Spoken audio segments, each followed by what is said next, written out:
the audience, I guess. And Welcome, ladies and gentlemen, to a awesome episode of Faith Unaltered / Real Crown or Real Crowns. Real Crowns. We're gonna do that. So, welcome to Real Crowns Faith Unaltered edition. I am just one of your handsome co-hosts you see this evening with you. My name is Tyler Fowler. With me is my brother, my Canadian friend, who is wrong about red cream soda, Mr. Dale Glover, and Dane just dropped out. My second co-host. Where did Dane go? We'll Dane never know. I can't. He just conceded defeat. See that? Roman Catholic Eucharistic Miracles. There's nothing. Thank you. So we hired free of charge, Kevin Nontradicath. Welcome, Kevin. Thank you for joining us. I will let you introduce yourself in just a second. But we hired Kevin with another form of payment other than money. Thanks and gratitude is thrown at him right now to come on and prevent Dane from converting to Roman Catholicism. And so we've got a really good show lined up for you guys today.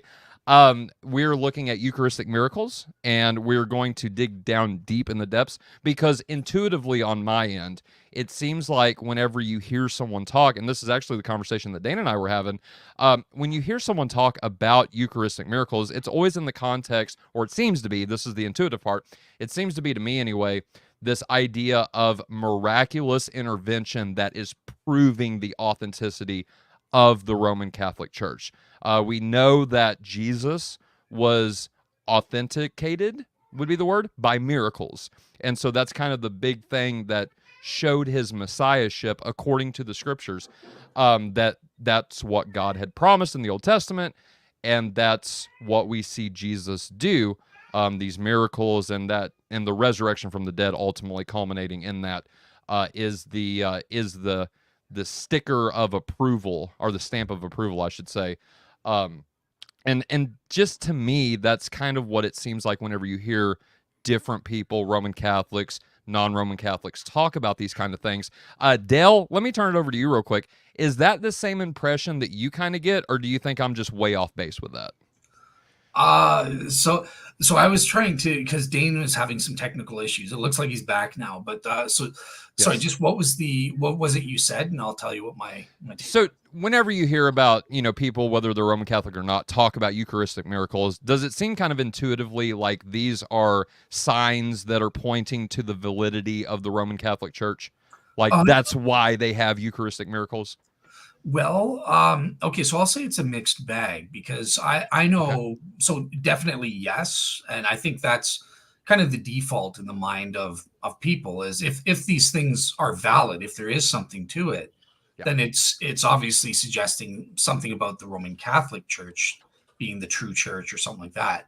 Mm-hmm. That said, I know a lot of people within Orthodoxy who are accepting these miracles and they think it's no problem, like, oh, that it supports Orthodoxy. So my experience is it's been kind of a mixed bag. So really, we should talk about that later. I've never heard of that. Now, from a Eastern Orthodox perspective, like the only thing I know about Eucharistic miracles is that, and I think somebody in the chats can correct me if I'm wrong, but there's a kind of an appendix, I guess one could call it, in one of the books. Now, I don't remember if it's Russian, Antiochian, OCA, whatever, but basically it says if, and this is paraphrased, if the prosper bread, or if the consecrated bread, I should say, because prosper bread is different, my bad, but if the consecrated bread looks or changes into what looks like flesh, or the wine changes into what looks like wine, set it aside, call the bishop, and start over. So that to me kind of gives a hint, at least, that there's a recognition of that possibly happening at some point. Whether it's happened or not is one thing, but obviously Roman Catholics would claim that that is the case, that there's been scientific evidence done. These are the claims, and I do want to bring Dane on to kind of let us know and let our audience know what it was really that, like, what got you investigating these claims, and did you have the same kind of mindset that I just described and that Dell kind of, agreed with, that these are intuitively, signs that, well, hey, these things are happening in the Roman Church, therefore it must be a valid, or at least have apostolic succession. What do you think, Dane? Hey. Oh no. He was saying in the private chat he's having issues. So Dane, shut your video off. Like, if you can still hear me, I can't. Try to shut your video off. I can hear you. I think he's back now. He's talking and stuff. All right. So my internet keeps going from like 1 bar to 2 to 1 to 2, and I don't know what's wrong with it. But are y'all hearing me pretty decently now? I can hear you now. Try shutting your camera off. That saves on bandwidth. He just froze up again. If you can hear me, there we go. Like, yep, you're good. You're hearing me? Yeah, go ahead. All right. So yeah, to answer your question, I think that if the Catholic Church claims that transubstantiation happens, and that in the Mass, the consecrated bread and wine becomes truly the body and blood of Christ, that's an extraordinary claim, right? That is mystical, it's miraculous, it's amazing. And so an extraordinary claim like that, if it was backed up with both the validity of the claim and the religion and the church behind it. So yeah, I think that if these Eucharistic miracles are true, where the host is becoming is actually starting to secrete blood or transform into human flesh in such a way that you could take it to a laboratory and see, white blood cells and DNA fragments, I think that would absolutely, it would be a big check mark in the right direction for the Roman Catholic Church, making the claim that they're the one true church, that their doctrines are true, or I shouldn't necessarily say the one true church, but certainly part of the one true church at least, and that they have apostolic succession and sacramental authority and all that. It would be a huge gust of wind in those sails, right? And that doesn't mean that, like I said, that doesn't mean it's the only true church. I mean, you could have miracles in the Orthodox Church or miracles in the Anglican Church, but it would certainly put them on the map of legitimate. Right. No, I hear you. And that seems to be the claim, that whenever I have these conversations, that's kind of what I run into, this, that, and the other. And so my question for you, Dane, is what got you started? And then I want to bring Kevin on to introduce yourself and then give a kind of a negative. But what interested you in the Eucharistic miracles to begin with?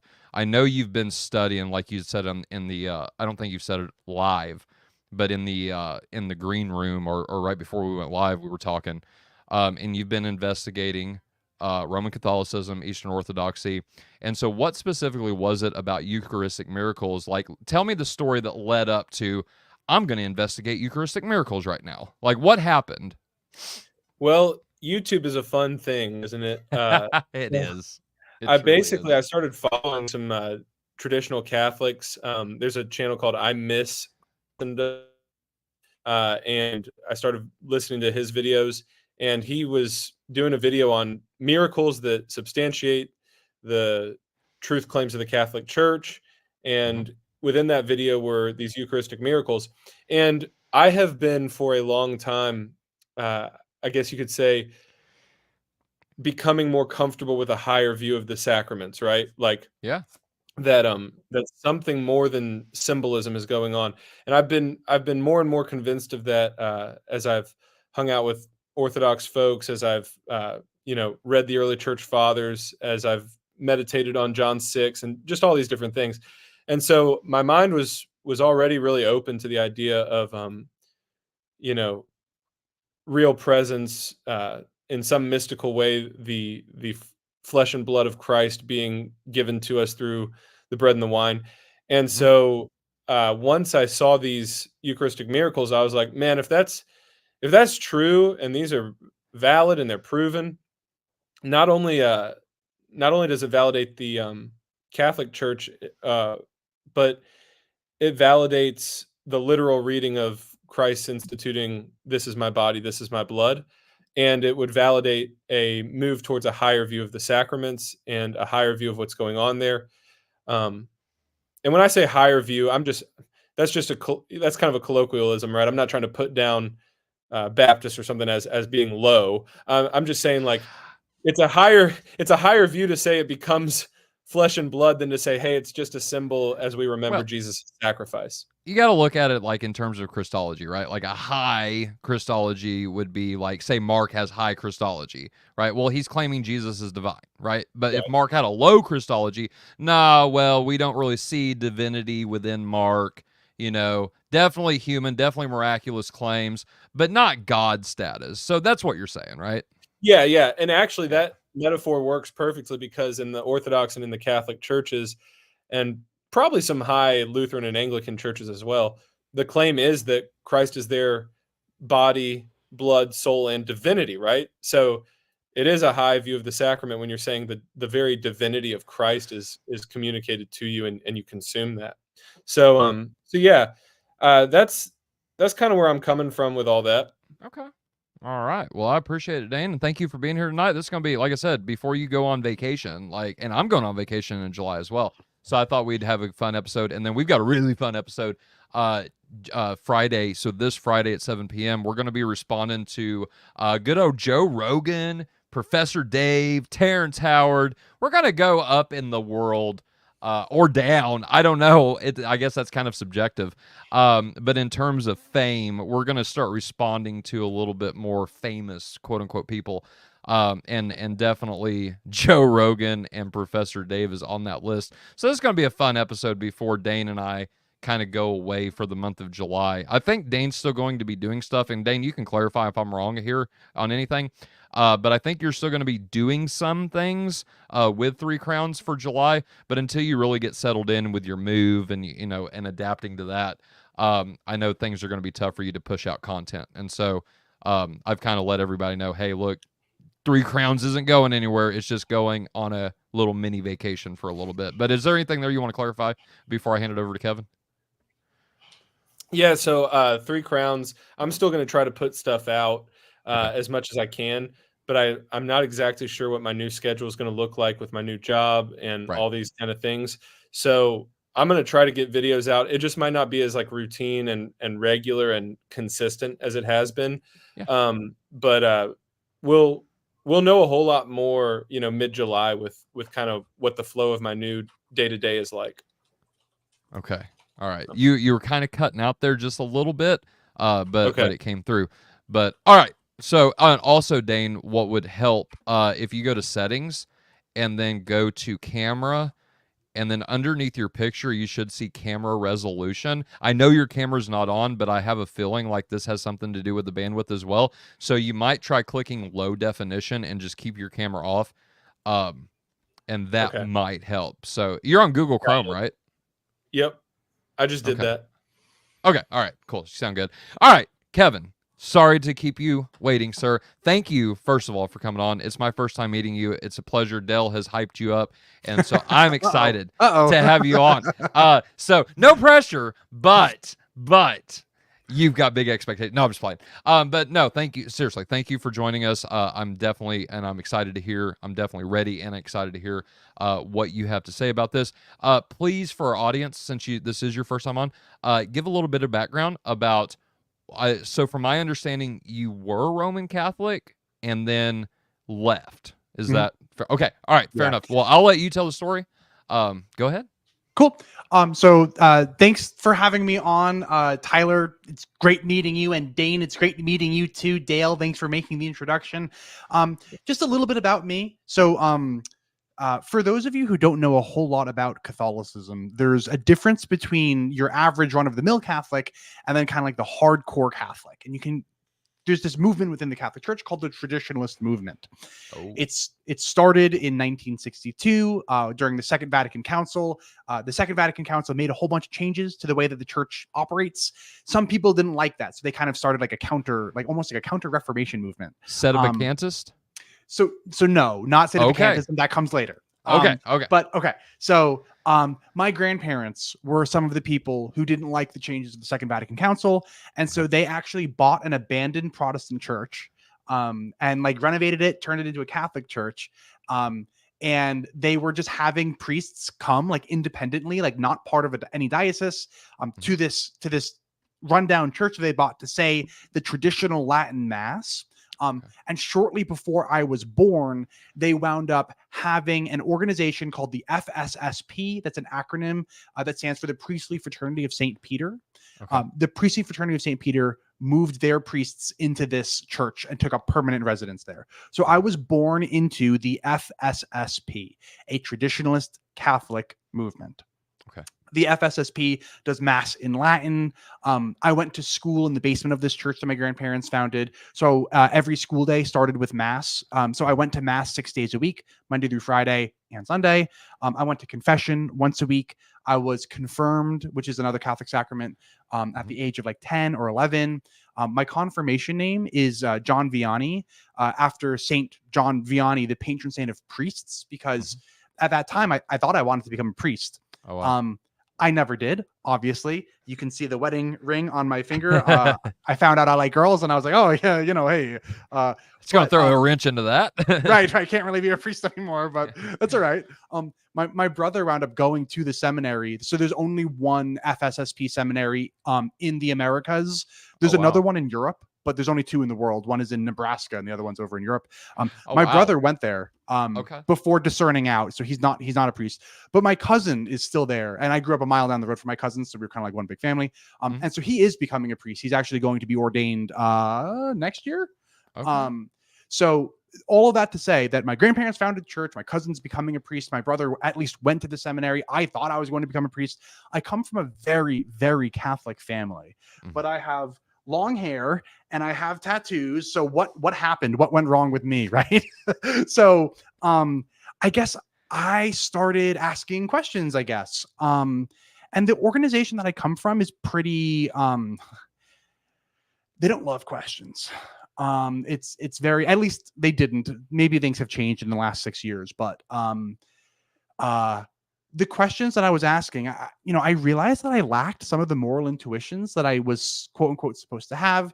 Started asking a bunch of questions, and realized that I thought I was agnostic, right?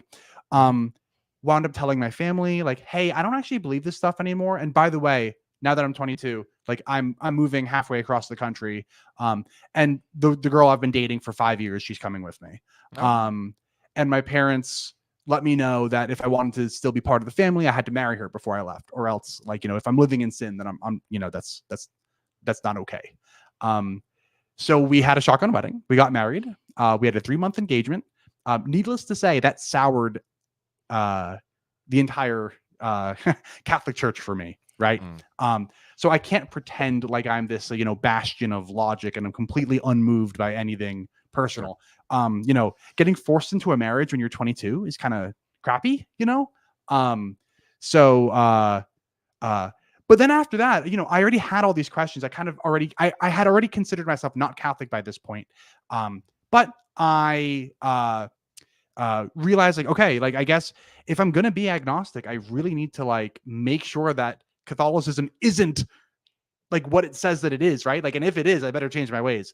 So at that point, I started to really deep invest. Well, as deep as I can go, anyway, as deep as I'm capable of investigation of the Catholic Church, not just of like the claims of like the Gospels, not like the things that I mean that too, but I started doing deep dives on things like Marian apparitions, Eucharistic miracles, a lot of philosophy, honestly, too, a lot of philosophy, and that was all. 6 years ago, I guess, that I kind of started this deep dive. And then 2 years ago, I started a YouTube channel. So I do, my YouTube channel is mostly like weird 45-minute long videos about obscure saints and their writings and stuff. Oh, thanks. That was Molly. But yeah, so I go like really deep on like random Marian apparitions that nobody's ever heard of before and stuff. But that's how I grew up. Like I grew up praying to the, like I would like, every day as part of the rosary, I would say like Our Lady of Fatima, pray for us. Our Lady of Guadalupe, pray for us. Our Lady of La Salette, pray for us. Our Lady of Mount Carmel, pray for us. It was like a ritual that we would do every day. So it matters to me, and even if it matters to nobody else, it matters to me. So that's kind of my YouTube channel. And so I was super excited when Dale reached out to me and he said, "Hey, I've got a friend, Dane, and Dane is looking into Eucharistic miracles." And Dale, I don't remember if your email also said he's looking like Marian apparition stuff. I'm happy to talk about any of those things, but if we spend all of our time today on just Eucharistic miracles, I'm happy to do that. That only. But if the conversation kind of naturally drifts, I'm also happy to go other places too. Are you good to take audience questions too, Kevin? Yes, I'm absolutely good to take audience questions. There you go, audience. If you have a question for Kevin or the rest of the panel, anytime during this, please put it in the chat, and also super chats on Faith Unaltered. I know we're streaming, Kevin, to your channel as well. But if you're watching on Faith Unaltered, super chats get priority, and so that will bump you up to the top of the list. All right. I interrupt. will not answer super chats on my channel. If you want to ask a question, make sure that you super chat on Faith Unaltered. I'm not kidding too. If you super chat on my channel, I will not. Really? Okay. You have to super chat Faith Unaltered.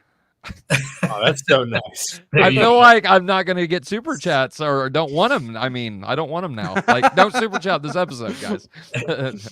No, but yeah. So for the audience, as Tyler said, I started the questions for one of them, and we'll save that for the end. John, I got you. I messed up with John, so I'll just say I sincerely apologize. I was supposed to meet with him on Sunday night. He was going to give me tips for the Shabir episode, and my internet messed up.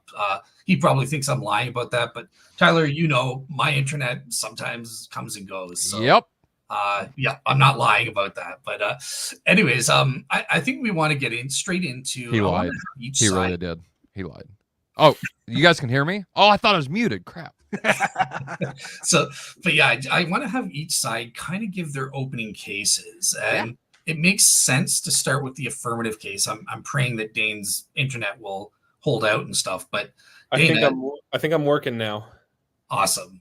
So yeah, go ahead and give kind of your opening case from Eucharistic miracles and Marian apparitions. If you want to include that, it's all good. Yeah, the Marian stuff is really cool too. So we'll see if we have time to get into that later. But I was telling Dale and I was telling Kevin as well that I'm not an expert in this, and so I've really just started getting interested in looking at this. And so my case is going to be pretty surface level. You're kind of an inquirer at this point. Yeah, I'm inquiring. I'm not like a Catholic priest who's done seminary studies on this, but I've read some interesting articles, watched some interesting YouTube videos on it, and definitely my interest has been piqued. So I would say the case would basically be this: there are legitimate instances of witnesses to something strange happening at a mass, right? Where a priest drops a host on the floor, puts it into the water so that it's supposed to dissolve, and then they check back up on it later and it didn't dissolve, but it's turned into flesh and blood, allegedly. And then they, in certain situations, send this to laboratories where scientists, some secular, some religious, I guess it depends on the context in which miracle we're talking about, which scientists we're talking about, they come back and they typically say that it does have DNA fragments, that it does have white blood cells, that the tissue appears to be living, that it's not just dried, decayed, dead, but still has white blood cells actively there, that it comes from heart muscle, and that it comes from a heart that appears to have been in distress or in agony. And then there are even instances of people who were not believers. They test this stuff. I think one of the guys' names was let's see, I should have his name correct. Castanyan. He wasn't a believer. Castanyan Gomez, yes. He wasn't a believer, but apparently converted to Catholicism after studying these miracles. There's Zigabe, who worked on the Shroud of Turin, and he confirmed that these were real. And apparently there's a story that's told that he was speechless for about 5 minutes after he's told that what they were seeing was a host that had become flesh. And so I suppose the evidence is basically in do we trust the eyewitnesses that they didn't tamper with it or inject blood into it? Do we trust that the church handled these cases with, in a legitimate way, with care and not manipulating the facts? Do we trust that the scientists, did a good job in reporting? And some of these miracles have been approved by Rome, not all of them, but some of them have been approved, which would be like the stamp of approval. So the church is teaching that these are legitimate, and the church is teaching that these actually happened. And so now it's beyond just the authority of an eyewitness. Now it's got the entire weight of the church behind it. And that goes a long way. And there are, photographs of these hosts, so you can actually see what it looks like. So that they're not just making up a story. You can actually see photographs of, bread that appears to be, half bread, half human flesh, kind of a thing. They're kind of freaky looking pictures, actually. So I suppose I'm just compelled to believe eyewitness reports of faithful priests and laity. I'm compelled to believe that the scientists weren't doing anything sketchy. And another interesting piece of it is that it's the same blood type AB that's found on the shroud. So, you start connecting the dots of all these miracles. That's pretty cool. And then here's another really interesting piece. They find DNA fragments on these hosts, but they're never able to get what's called an amplified DNA. And I'm not a scientist by any stretch. I'm just a nerdy old Bible thumping theologian. But apparently, to get an amplified DNA result, it's getting the longer sequence in place, and they're unable to do this on all the different hosts. And this is pure speculation, but it's just a fun thing to speculate about. Is perhaps the reason that they're unable to get the amplified DNA is because Jesus's DNA is so unique, not having a biological father, but only having the biological mother, and the father in heaven actually supernaturally taking care of the rest of the DNA, right? And so there's the speculation that why can't we get any amplified DNA off of any of these host fragments? Well, maybe it's because it's the Lord's DNA, and his is very supernatural and unique, and actually different from ours because of only having one biological parent. So that's just kind of another interesting little quirk in all of this. I'll show you all something that I've read. I'll just add it to the stage. So these Do you are need me to bring it up, or can you bring it up yourself? Yeah, I'm going to bring it up myself. So Okay. I'm not going to read all of this, but y'all can I can drop the link in the comments. Actually, that might be something people are interested in. So I'll just drop that in the comments. But this is from National Catholic Register, and it's 3 Eucharistic miracles which cases have undergone the most extensive scientific analysis. So this gives the cases from Buenos Aires, 1992, 94, 96. I'm probably going to butcher this, but Tixla, Mexico, 2006, and Sokolka, You nailed it. 2008. Yeah, I knew I would. And here are these images for people that are curious what it might kind of look like. So you can see kind of bloody bread and all this. Hold on, Dane. Can I clarify something real quick? I don't mean to throw you off your game. Can I clarify something real quick? Yeah. So from the Orthodox, like in that manual I was talking about, I think it's like a priest handbook or something.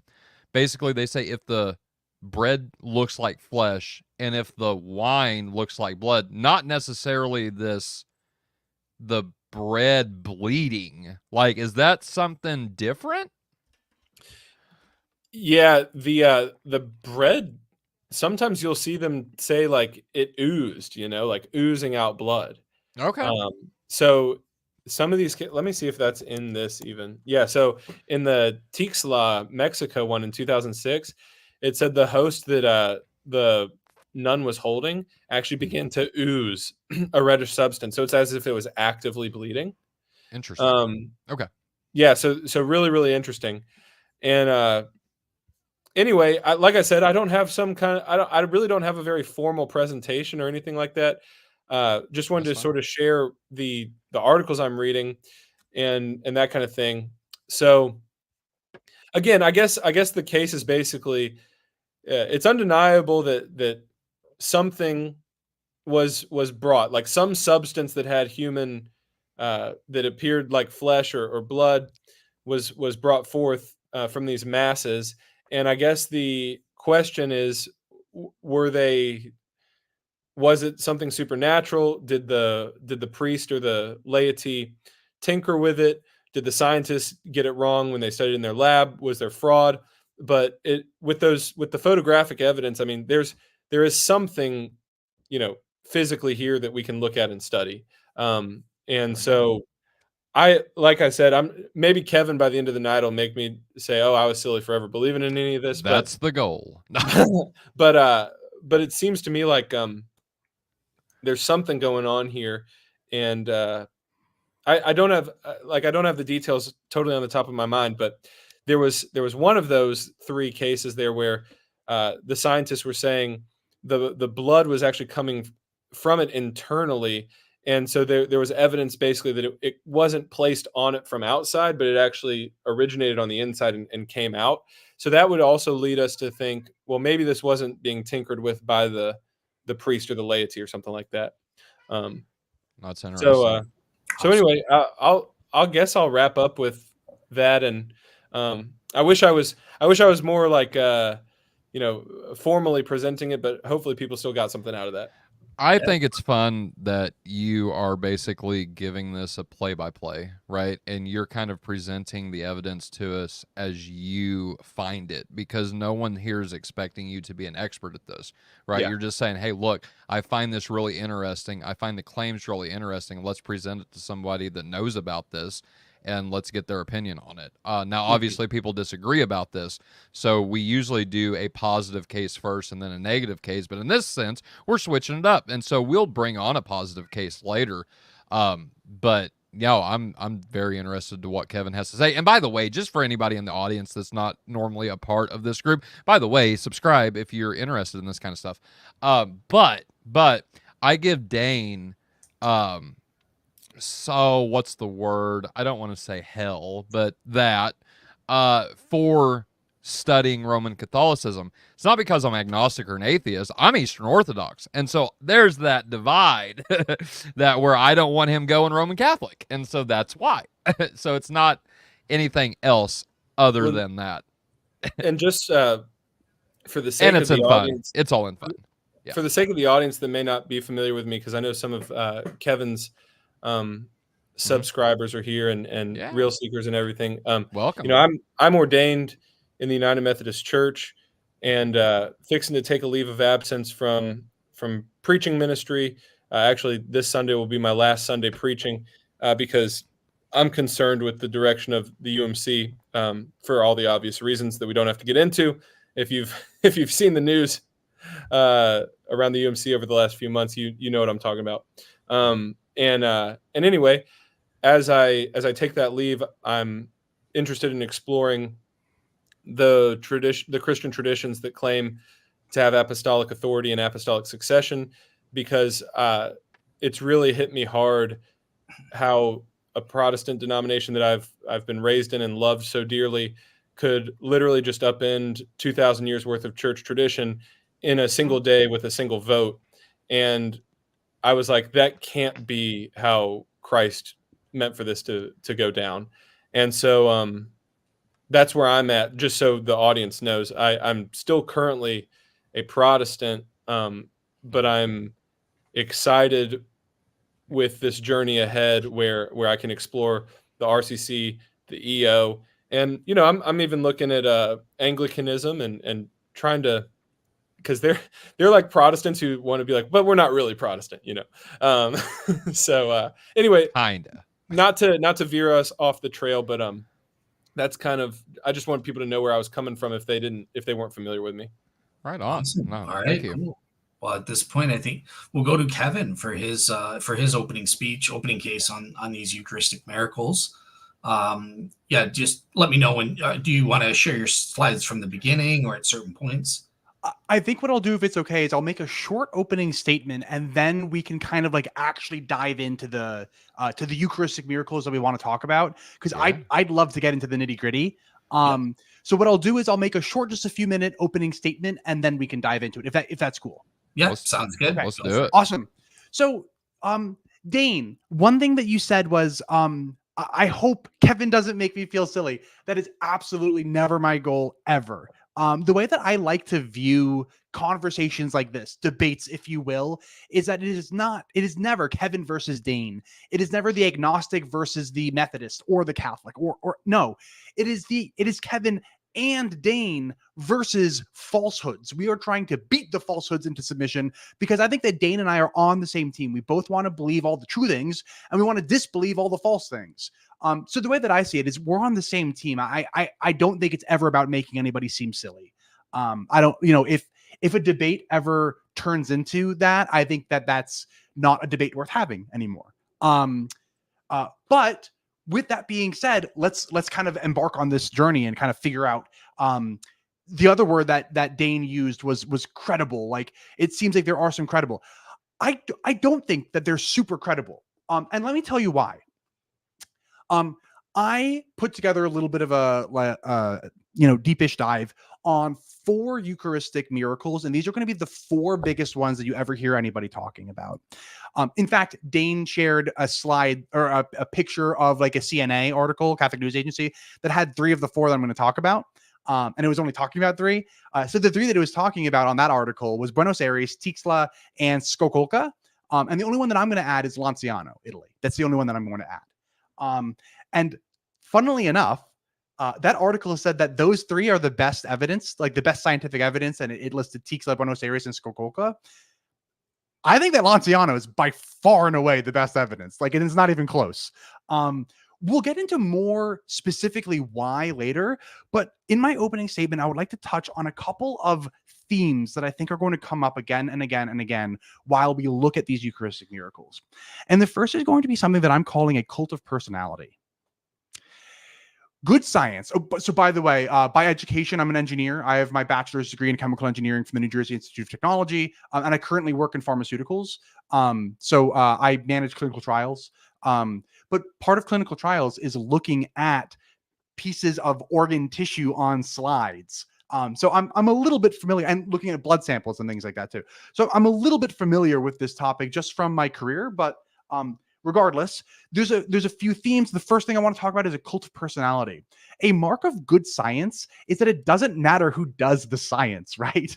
A mark of good science, who cares about the scientist, right? Show me your work. In 3 of the 4 cases, there is no work that has been shown. The only one of the 4 that I'm going to talk about tonight that has shown any work is Lanciano, which oddly enough from that CNA article didn't mention Lanciano. And that's okay. It's just the CNA. They're, it's kind of like a tabloid. Instead of talking about the work, I'll notice that there are a lot of these like little Catholic pamphlets that are handed out where they talk about the scientists. So Dane mentioned Dr. Castellan Gomez, Dr. Ricardo Castellan Gomez. I'm going to talk a little bit about Dr. Gomez. I'm going to talk also about Linoli. And I'm also that's another guy, and his name is Dr. Linoli. And I'm also going to talk about the guy who did Buenos Aires. So we'll get there when we get to my slides. But a cult of personality is something to look out for, and I think it's a mark of bad science. I think when we're spending more time talking about the scientists rather than the science, I think that's a bad sign.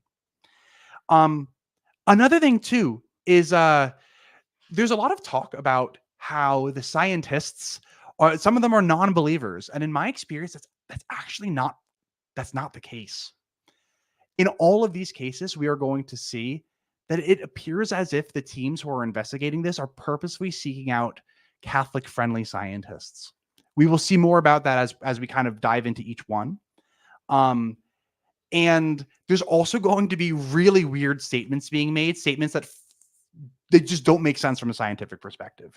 Statements that I'm talking about are actually, Dane mentioned a few of them. So looking at a little slide and looking at a piece of heart tissue on a slide and saying like, oh, this looks like the heart is in distress.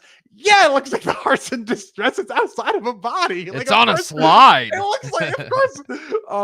So if you actually, when you work in pharma and you're trying to like look at it, like, you know, if maybe there's a heart medicine, and so you take, believe it or not, in clinical trials, if we want to figure out if a drug is working, sometimes we have to take samples from patients after we give them the drug.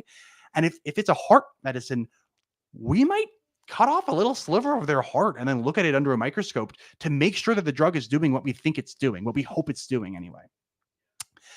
That sample of heart that you're looking at under a microscope is always going to look distressed. So saying that it looks distressed, you know, I don't think that's a very scientific thing to say. And it would worry me if I saw a peer-reviewed journal article that used language like that. Luckily, in the case of these Eucharistic miracles, there are no peer-reviewed journal articles. Unluckily for Eucharistic miracles, though, there are no peer-reviewed scientific journal articles. So I think that the cult of personality and then the weird sayings that we find in these non-peer-reviewed articles that are written are just really worrying signs. And I guess if there's one word that I can use to describe Eucharistic miracles, and I actually use the same word to describe Marian apparitions, it's disappointing. There's a lot of legend that gets built up around events like this. Because they're exciting. Of course they're exciting. You think that you find something, especially if you grow up like I do, you know, you grow up steeped in this culture. And then like, oh my gosh, like I remember hearing about Tixla back in 2006. I was still in grade school at that point. So I'm 28, just to let you know. I was born in 95. But I remember Tixla. Like it was a big deal. So of course we get excited. And then the stories grow over time. When you look into them, the actual science that is done is often inadequate, and the word that I will use is disappointing. Now, I'm going to present the evidence, and I'm going to sit here and call it disappointing. You, and this is the royal you, this is not Dane, you, the audience, you might look at this evidence and you might be like, wait, this is awesome evidence. This is all that I need. I'm in. And at that point, all that I say to you is, you know, I tip my hat and I say, all right, like good game. Because at the end of the day, all that we have is the evidence.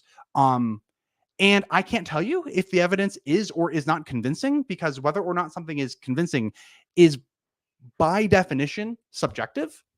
And so the goal for me tonight is actually not to convince anybody.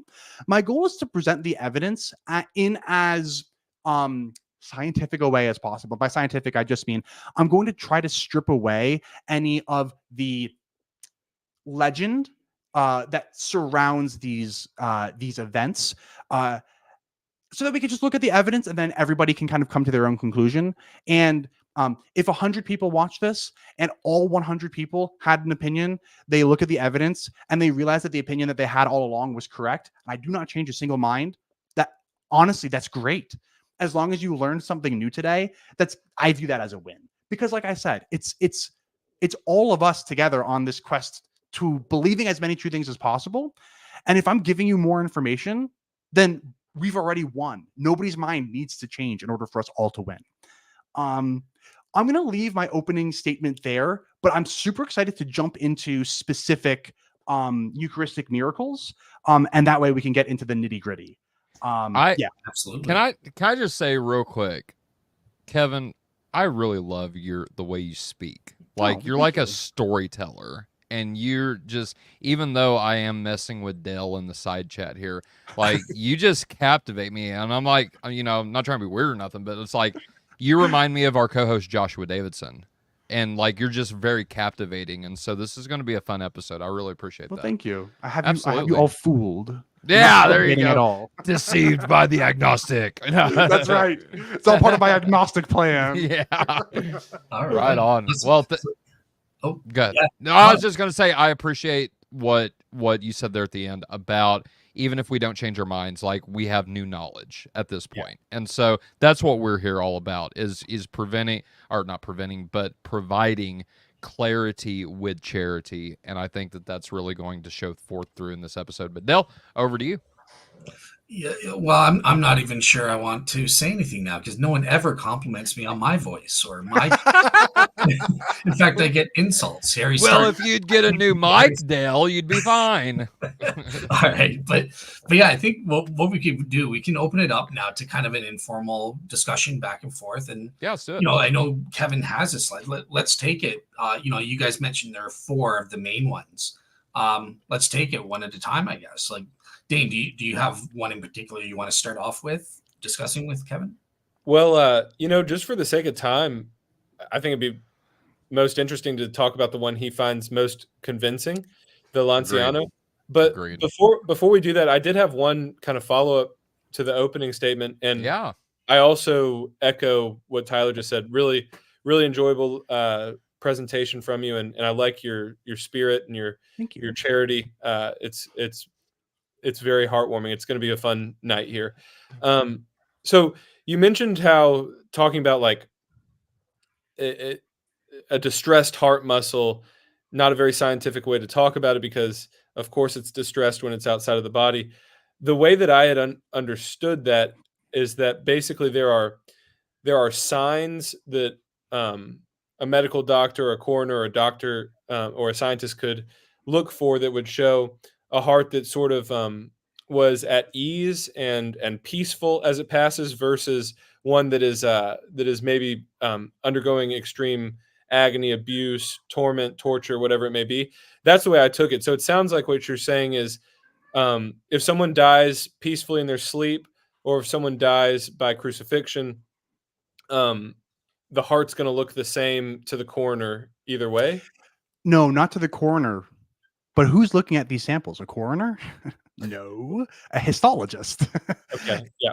So histology, this is for the audience. I know that Dane, I know that. So histology is like the science of looking at little slivers of organ on a slide. Okay. And the piece of organ has to be prepared in a certain way, you know, so I won't get into all of it, but histology is not the same thing as like an autopsy. When somebody dies, the person who's performing the autopsy is going to be able to take a look at a chest and see if that chest was caved in by a club or like a car accident or something, or if there's a huge, you know, knife wound in the chest or something. And so the person performing the autopsy is going to have a pretty good idea if the heart received, you know, blunt force trauma or was pierced with a blade of some sort or something like that. A histologist isn't going to know that. A histologist is looking at cells under a microscope from a sliver of organ on a slide. It's just not the same thing. And so a histologist isn't going to be like, oh yes, I could tell that this person was crucified. Like that's not how histology works. Okay, yeah, gotcha. That makes a lot of sense to me.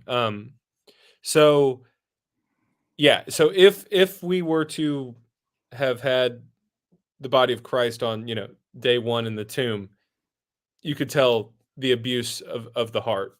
Oh, but for sure. Right. Mm-hmm. Okay. Gotcha. Okay, that makes sense. I see what you're saying. Mm-hmm.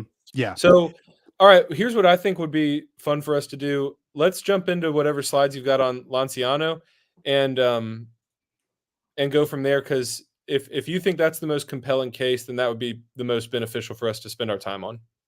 Cool. And I don't even actually have slides. What I have, though, is just a couple of tabs that I would like to pull up. Yeah. And so I'm going to kind of present to you the evidence, and then I'll kind of give you, I guess, my evaluation. But then, Dane, I'd be super interested to hear your evaluation of the evidence, too. And like I said, I do think that Lanciano is the strongest. I'm going to tell the Lanciano story in an out of order way because I think it's going to make more sense if I do it this way.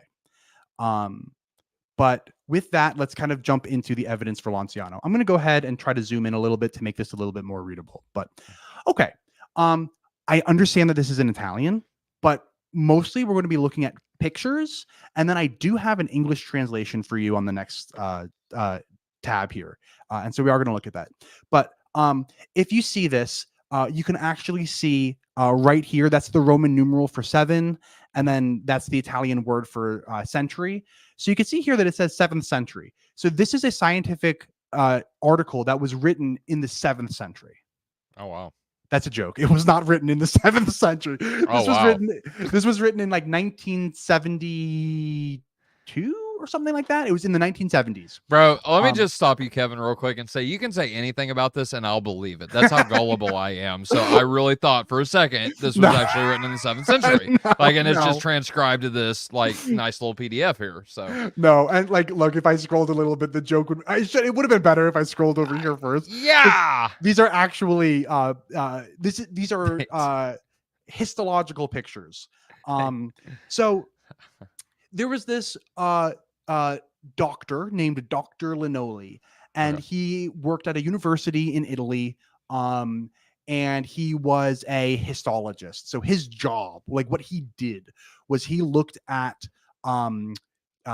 organs under microscopes, to put it like bluntly. And so he was approached by a Catholic organization saying, hey, would you please take a look at this organ tissue and tell us what you think it is? And we're going to take a look at the English in a second. But before we do that, I just want to show you, this is the actual PDF. Like, go ahead and like, read this. If you speak Italian, go ahead. If you don't, we will get there. But I think the important part over here is tissue, the actual images that he includes. So I will tell you that I do manage clinical trials, but I don't actually look at the results like this. That's not my job. So I have no idea what I'm looking at here, frankly, if I'm being honest. However, from what I understand, this is almost definitely human heart tissue. Mr. Skeptic guy over here admitting this is almost definitely human heart tissue. Dr. Linoli includes different images, all of the same stuff. And it all paints what appears to be a fairly compelling picture that what he's looking at under the microscope is indeed human heart tissue. And hey, I mean, take a look at this. This looks like it's published in some kind of journal, right? That's what I thought. Yeah. Kind of. Let's take a look at the English. So this is literally, I can share this with anybody in case anybody wants to double check me, but I literally sat there and typed in the the Italian into Google Translate because this is just a scan. So I did that myself. So there could be errors in this, but this should be pretty close to what it actually says. And it's interesting to actually read the English, because when you start reading the English, it doesn't sound like a scientific journal article. To begin, we have ancient Christian tradition has handed down to us that at the beginning of the 7th century, a friar of the Basilian order, while officiating mass in the church of that church near Lanciano, doubtful of the truth inherent of the sacred rite, revealed with great dismay, together with the people present, the transformation of the host into flesh and the wine into blood. Memory of this event has never been lost through the centuries. Well, okay. That's a little bit of a weird way to start a scientific journal article, right? A little bit. This isn't a scientific journal article. It was never actually peer reviewed. It was never actually published in a scientific journal article. It was published in Dr. Linoli's own journal, where he just published his own work. And so in that sense, this is actually not it's not nothing, in the sense that he published his work and it's out there and you and I get to look at it, which is awesome. And it's actually much better than what we're going to be looking at for future Eucharistic miracles. But this was not peer reviewed. This was not published in an actual scientific journal article, because those, and by the way, I'm saying the same thing twice when I say that. In order to be published in a scientific journal article, it has to be peer reviewed. This was not peer reviewed. Right. he does go on to explain the he talks about, let's see, small holes can be seen. The consistency of the tissue is uniform. The goals is he wants to establish which biological species the flesh belongs to. So it has the markings. He's talking about what methods he's using for analyzing it. And there's that word histological. Histology is the study of putting organs on slides and looking at them with a microscope. So, this isn't nothing. I don't want to undersell the evidence that we have here. But I do think it's important to note that this is not peer reviewed. And so, we should approach this with some amount of caution, but hey, you and I can quote unquote peer review right now by looking at it. Okay. Kevin, Yeah. Can I just ask a very quick follow-up question on that? Do you know, so I recognize this wasn't a proper peer-reviewed process when he published the original paper there, but he did publish it in his own journal. Do you know if there was ever any response to this paper in subsequent journals? Or not that I know of, and the ways that I would know to check would only work for things that have been published since the dawn of the internet, and this is prior to the dawn of the internet. Like, there are tools that you can look at to like trace papers. You can trace the lineage of a paper. Like, you could be like, this paper quoted that one, quoted that one, quoted that one. But that only works for papers in databases, and I don't think that this paper is in like a database, because I don't think that this paper kind of doesn't exist in the scientific community, if that makes sense. Because if it was never officially published, then it's not like a real paper. It's kind of like, can you find my homework assignments in a database of? No, you can't. And obviously this is somewhat better than a homework assignment because it's written by a professor and not by a student. Fair enough. But cool. Yeah, thanks. Yeah, no problem.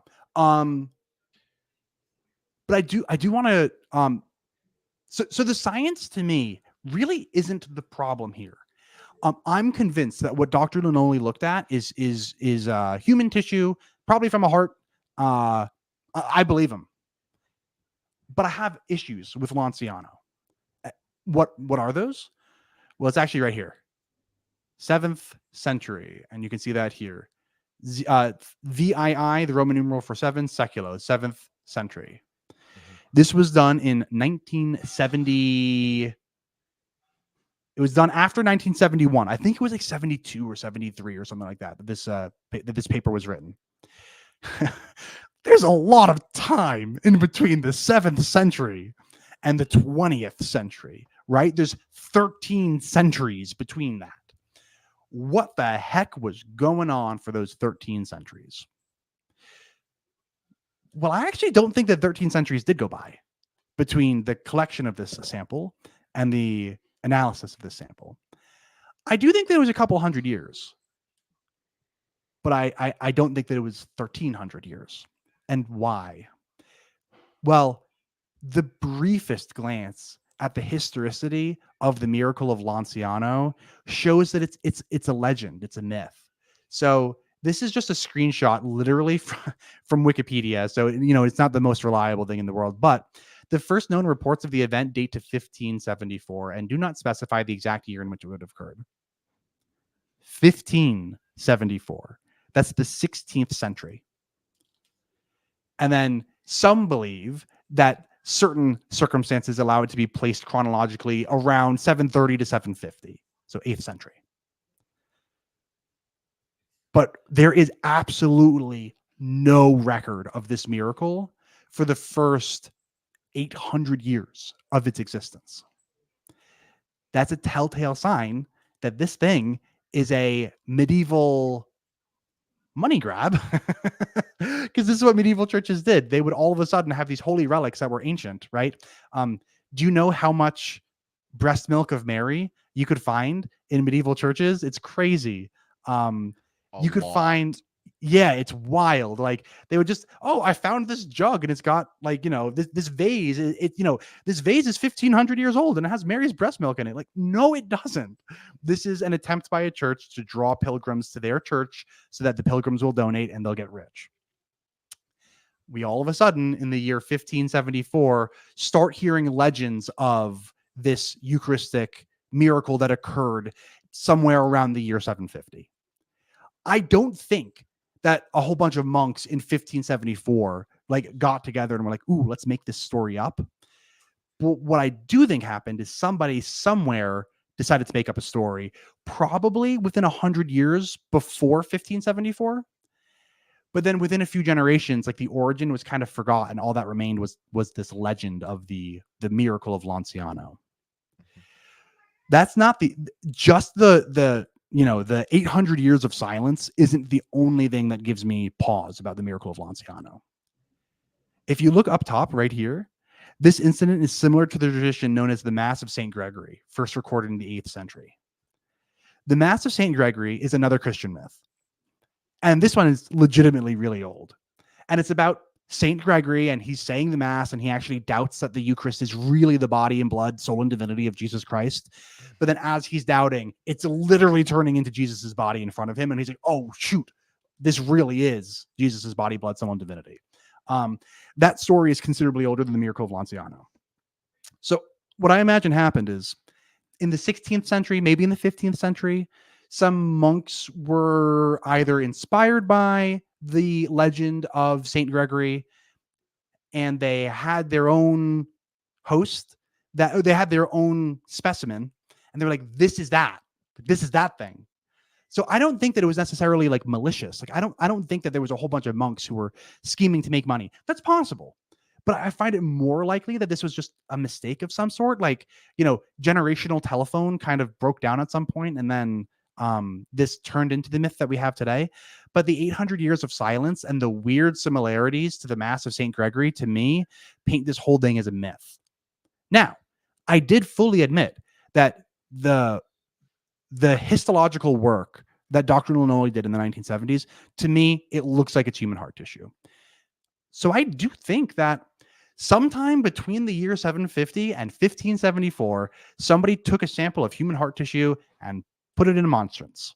I think that happened. Oh, and sorry, the monstrance is that's a very Catholic word that sometimes I just use Catholic words and I think that everybody knows what I'm talking about. But the monstrance is this metallic structure that you would use to display a host. So I do think that over the course of 800 years, sometime within that 800 years, somebody legitimately put a piece of human heart tissue in there.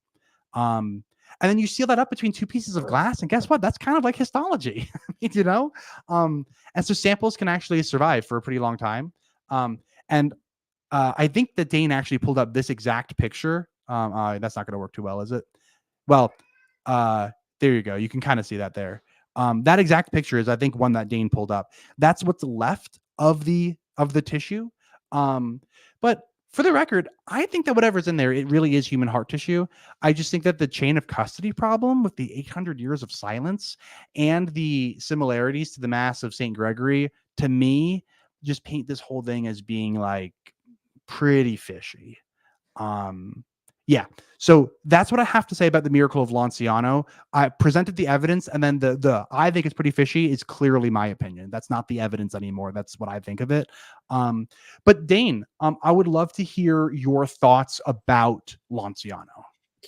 Yeah, thanks. I definitely think the chain of custody issue is a big deal. That's actually one of the reasons why I didn't bring Lanciano up in my original opening, is because that exact reason. It's so long ago.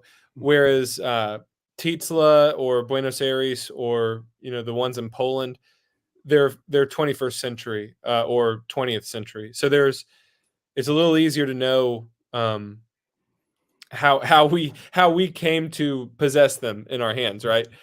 So I agree with you that if you're going to use Lanciano as evidence of Eucharistic miracles, you're going to have to swallow that pill of like, well, I just take it on, I take it on faith, basically, that the heart tissue that was studied in the 1900s was genuinely the same heart tissue from the 7th century.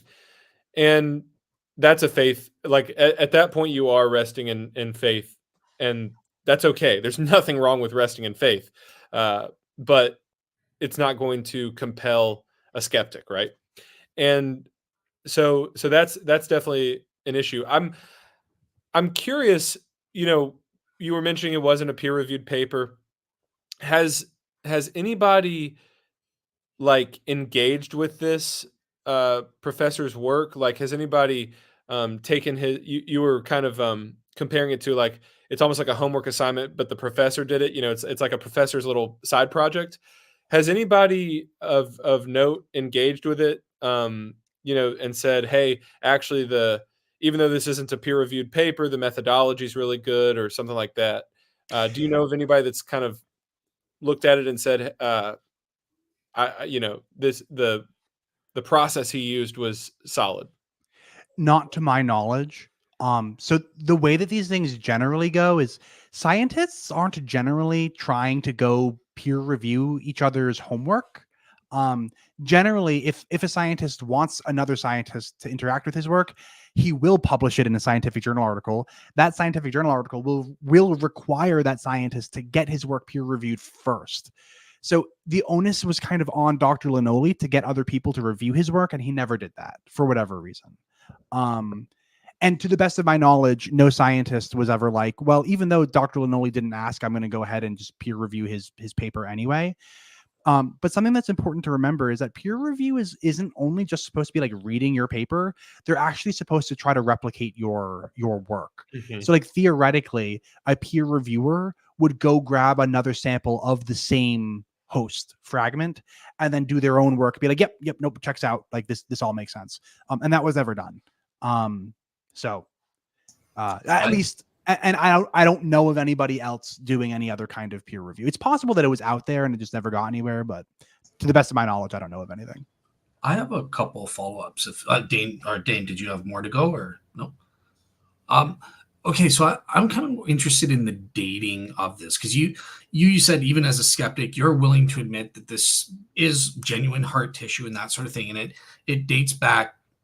You're comfortable saying a couple centuries, kind of thing. Now, I'm just kind of, is there any way for us to, just by looking at it, to date it? Like why not suggest it went back to the 16th century or something like that? Like, do we have any way of telling from looking at the tissue itself how old it is? So, I mean, theoretically, we could do radiocarbon dating. There you go. We haven't. And the that 16th century date of 1574, that's just the earliest reference that we have found to the host of Lanciano. We haven't found anybody talking about it before then. So nobody is trying to say, oh, this piece of human heart tissue is definitely dated to, the 16th century. All that we're saying is nobody talked about the miracle of Lanciano prior to 1574. So the legend stating that this goes all the way back to the 7th century seems pretty weird, because nobody seems to know about it for the first 800 years of its existence. That dating work could be done theoretically, but it has not been done. And the Catholic Church would need to ask somebody to do that work because they own the Lanciano host right now. So until the church asks somebody to do radiocarbon dating, it won't be done. Can I ask a question? What's the reference, do you know, Kevin, of that 1574? Like, what's that in? I believe it's in an abbot, like an abbey. Like, I think that they found some monks writing about the miracle of Lanciano in the 16th century. Okay. And just for Campo, he's saying thanks, but he asks another question kind of related to dating. I'm just wondering, like, even if we could date this miracle, far back, let's say even to the 6th century, there were accounts of this. How would we know that this thing that was tested in the 20th century was the same? We same can't. tissue. Maybe every few centuries they swap it out or something like that. Yeah, like what are your guys' We can't thoughts? know. Yeah. Now, the chain of custody on this one is very poor. Gotcha. All right, cool. Well, yeah, if you guys are good with the Lanciano one, do you guys want to move on to the next one, or Dane? It's up to you guys. Let's move on. Let's do you were talking about Gomez and the cult of personality there. So let's talk about the ones that he oversaw. I know he was involved with Buenos Aires. He was also involved with Tizla.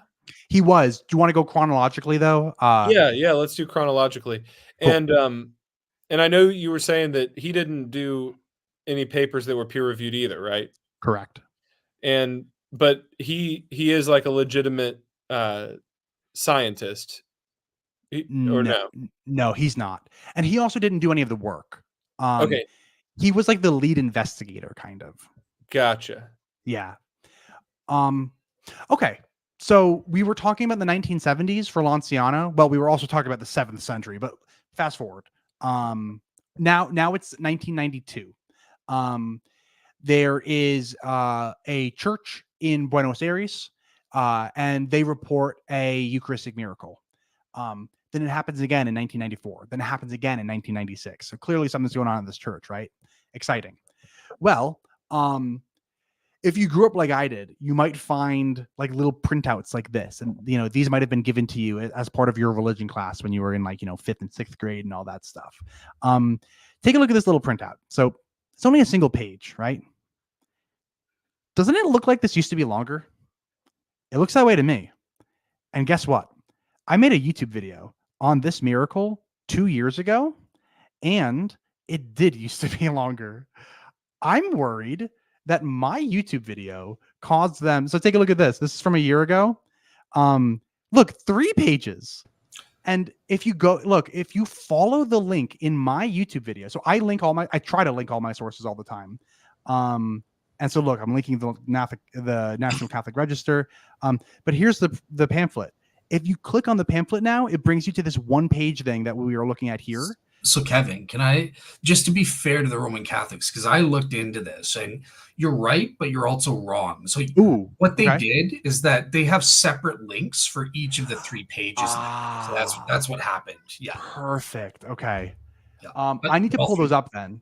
Cool. Because that'll be better than, let's see, how would I find it? Would I just Google like Buenos Aires Eucharistic Miracle and see what comes up? I posted all 3 pages on my blog for the show that we did. Oh, perfect. Yeah, I can try to, if you know where that is.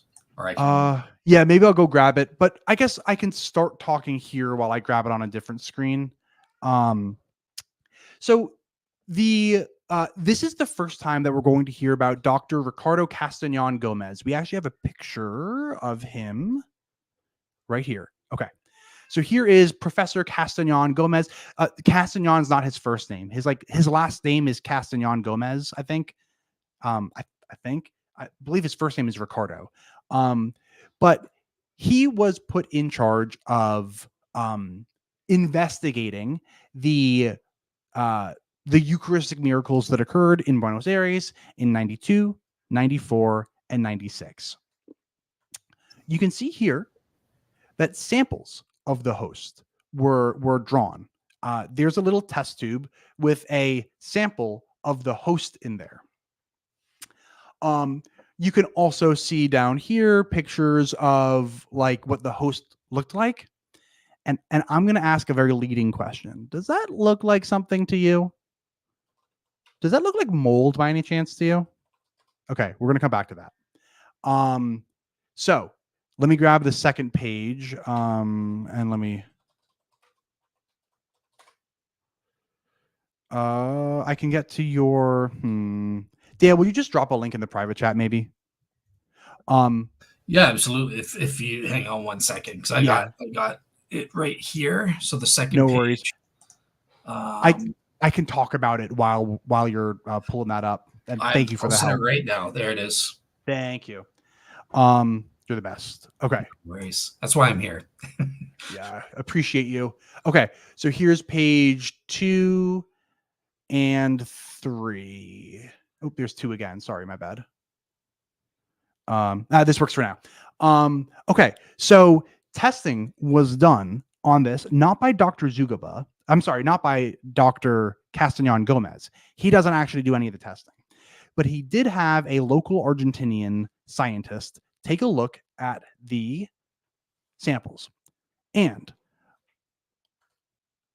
we're going to get to Zugaba. I'm going to have to find it on the slide, but in 1990, let me look at my notes. So it was first analyzed in Argentina, and the scientist who analyzed it said that it was skin tissue, human skin tissue. And let's see if I want to find that so that you guys know I'm not just making this up. There's 3, there's 2, and there's 1. I'm going to control F for skin. Bear with me. And while you There it find is. that, part 3 is up in the private chat for when you need it. Perfect. Thank you. So Dr. Lawrence, he's this Dr. Robert Lawrence. So he's a histopathologist, and it was in the year 2000. So histopathologist Dr. Robert Lawrence took a look at the samples, and he said that they were human skin and white blood cells. Okay, human That's skin interesting. and white blood cells. Skin, not heart tissue. Okay. So maybe this one is skin. Like maybe this is a Eucharistic miracle, but just like let's not forget that Catholics don't claim that the Eucharist is Jesus's heart. No, Catholics claim that the Eucharist is Jesus's whole body, Right. including his blood. And by the way, it's also his soul. And by the way, it's also his divinity. So there's no reason for the Eucharist to be specifically his heart. Like there's nothing theologically incorrect with it being with being Jesus's skin. You know, there's nothing wrong with that. Mm-hmm. Except on page 3, I guess they wanted an American scientist to take a look at it. So they found Professor Zugaba. That's how I say it. I don't know the right way to pronounce it, honestly. Zugabi. Okay. So Zugabi took a look at it. And so here we go. So that first testing was in the year 2000. They found it was human skin tissue. In 2004, 4 years later, Professor Zugabi took a look at it and, quote unquote, without knowing that it came from a consecrated host. And we're going to come back over here to Dr. Linoli in a second. But Zugabi found it to be human heart tissue. Let's see, where does it say that he found it to be heart tissue? Let me control F for heart, because here we go. In 2001, so this is a quote from Castañón Gomez. So in 2001, I went with my samples to Professor Linoli, who identified the white blood cells and said to me that the most probable samples corresponded to heart tissue. Wait a minute. Is it a heart tissue or skin tissue? That's interesting. And I'm sorry, but if you're a histopathologist, you have to be able to know the difference between skin cells and heart cells. Yeah. Like, this is your job, man. You went to medical school and you can't tell the difference between skin and heart. Like, I find that a little wild. Okay. Also, there's this whole big thing about how Zugabi he could not believe it. I do not believe it. He was greatly moved. And it was only when he became aware that the sample came from a consecrated. He had no idea that it came from a consecrated host. You know, some random Catholic investigator came up to him and was like, take a look at the sample. I'm not going to tell you what. Come on, of course it comes from a host. Like, we live in this culture, we meaning Catholics, we live in this culture where Eucharistic miracles are like part of our mythos. What do you mean you didn't expect anything? You're a heart histopathologist and a Catholic investigator asks you to take a look at a sample, but we're not going to tell you what it is. Come on. So Dr. Zugabi, I am positive, went into this thinking, oh, this is Eucharistic miracle. I'm going to say it's heart tissue. Even though maybe he wasn't aware that previous doctors had called it skin tissue. Also, a little more. In 2001, Professor Linoli confirmed that this was not skin, but a fragment of heart. Does that name sound familiar? Linoli? Linoli? Yeah, he did Lanciano. He did Lanciano. What is he doing again for Buenos Aires? They're just picking random professors, like they're doing real science, right? They're doing real science, and they just so happen to pick the same guy who confirmed Lanciano for them. Oh, what a happy coincidence. No. Dr. Castañón Gomez is the lead investigator, and he is seeking out medical professionals who are Catholic friendly. You can tell because he approached Linoli. You can also tell because he approached Zugabi. But Kevin, Dr. Zugabe hasn't been involved. Like Dr. Zugabe wasn't involved in Lanciano. That's exactly right. Dr. Zugabe was not involved in Lanciano. However, keep in mind, Zugabe, 2004. Guess what happened in? Oh, I'm gonna have to Google it. Sorry. I'm gonna look up Zugabe, and then it's called The Cross and the Shroud. Oh, here you are, Dale. What do we Kevin's have gonna get on here? the shroud now. So this doesn't have to do with the shroud per se. But Oh, take a look at this. 1988. Mm. Zugabe wrote a book where he is, and he's clearly pro-shroud. So we're approaching scientists.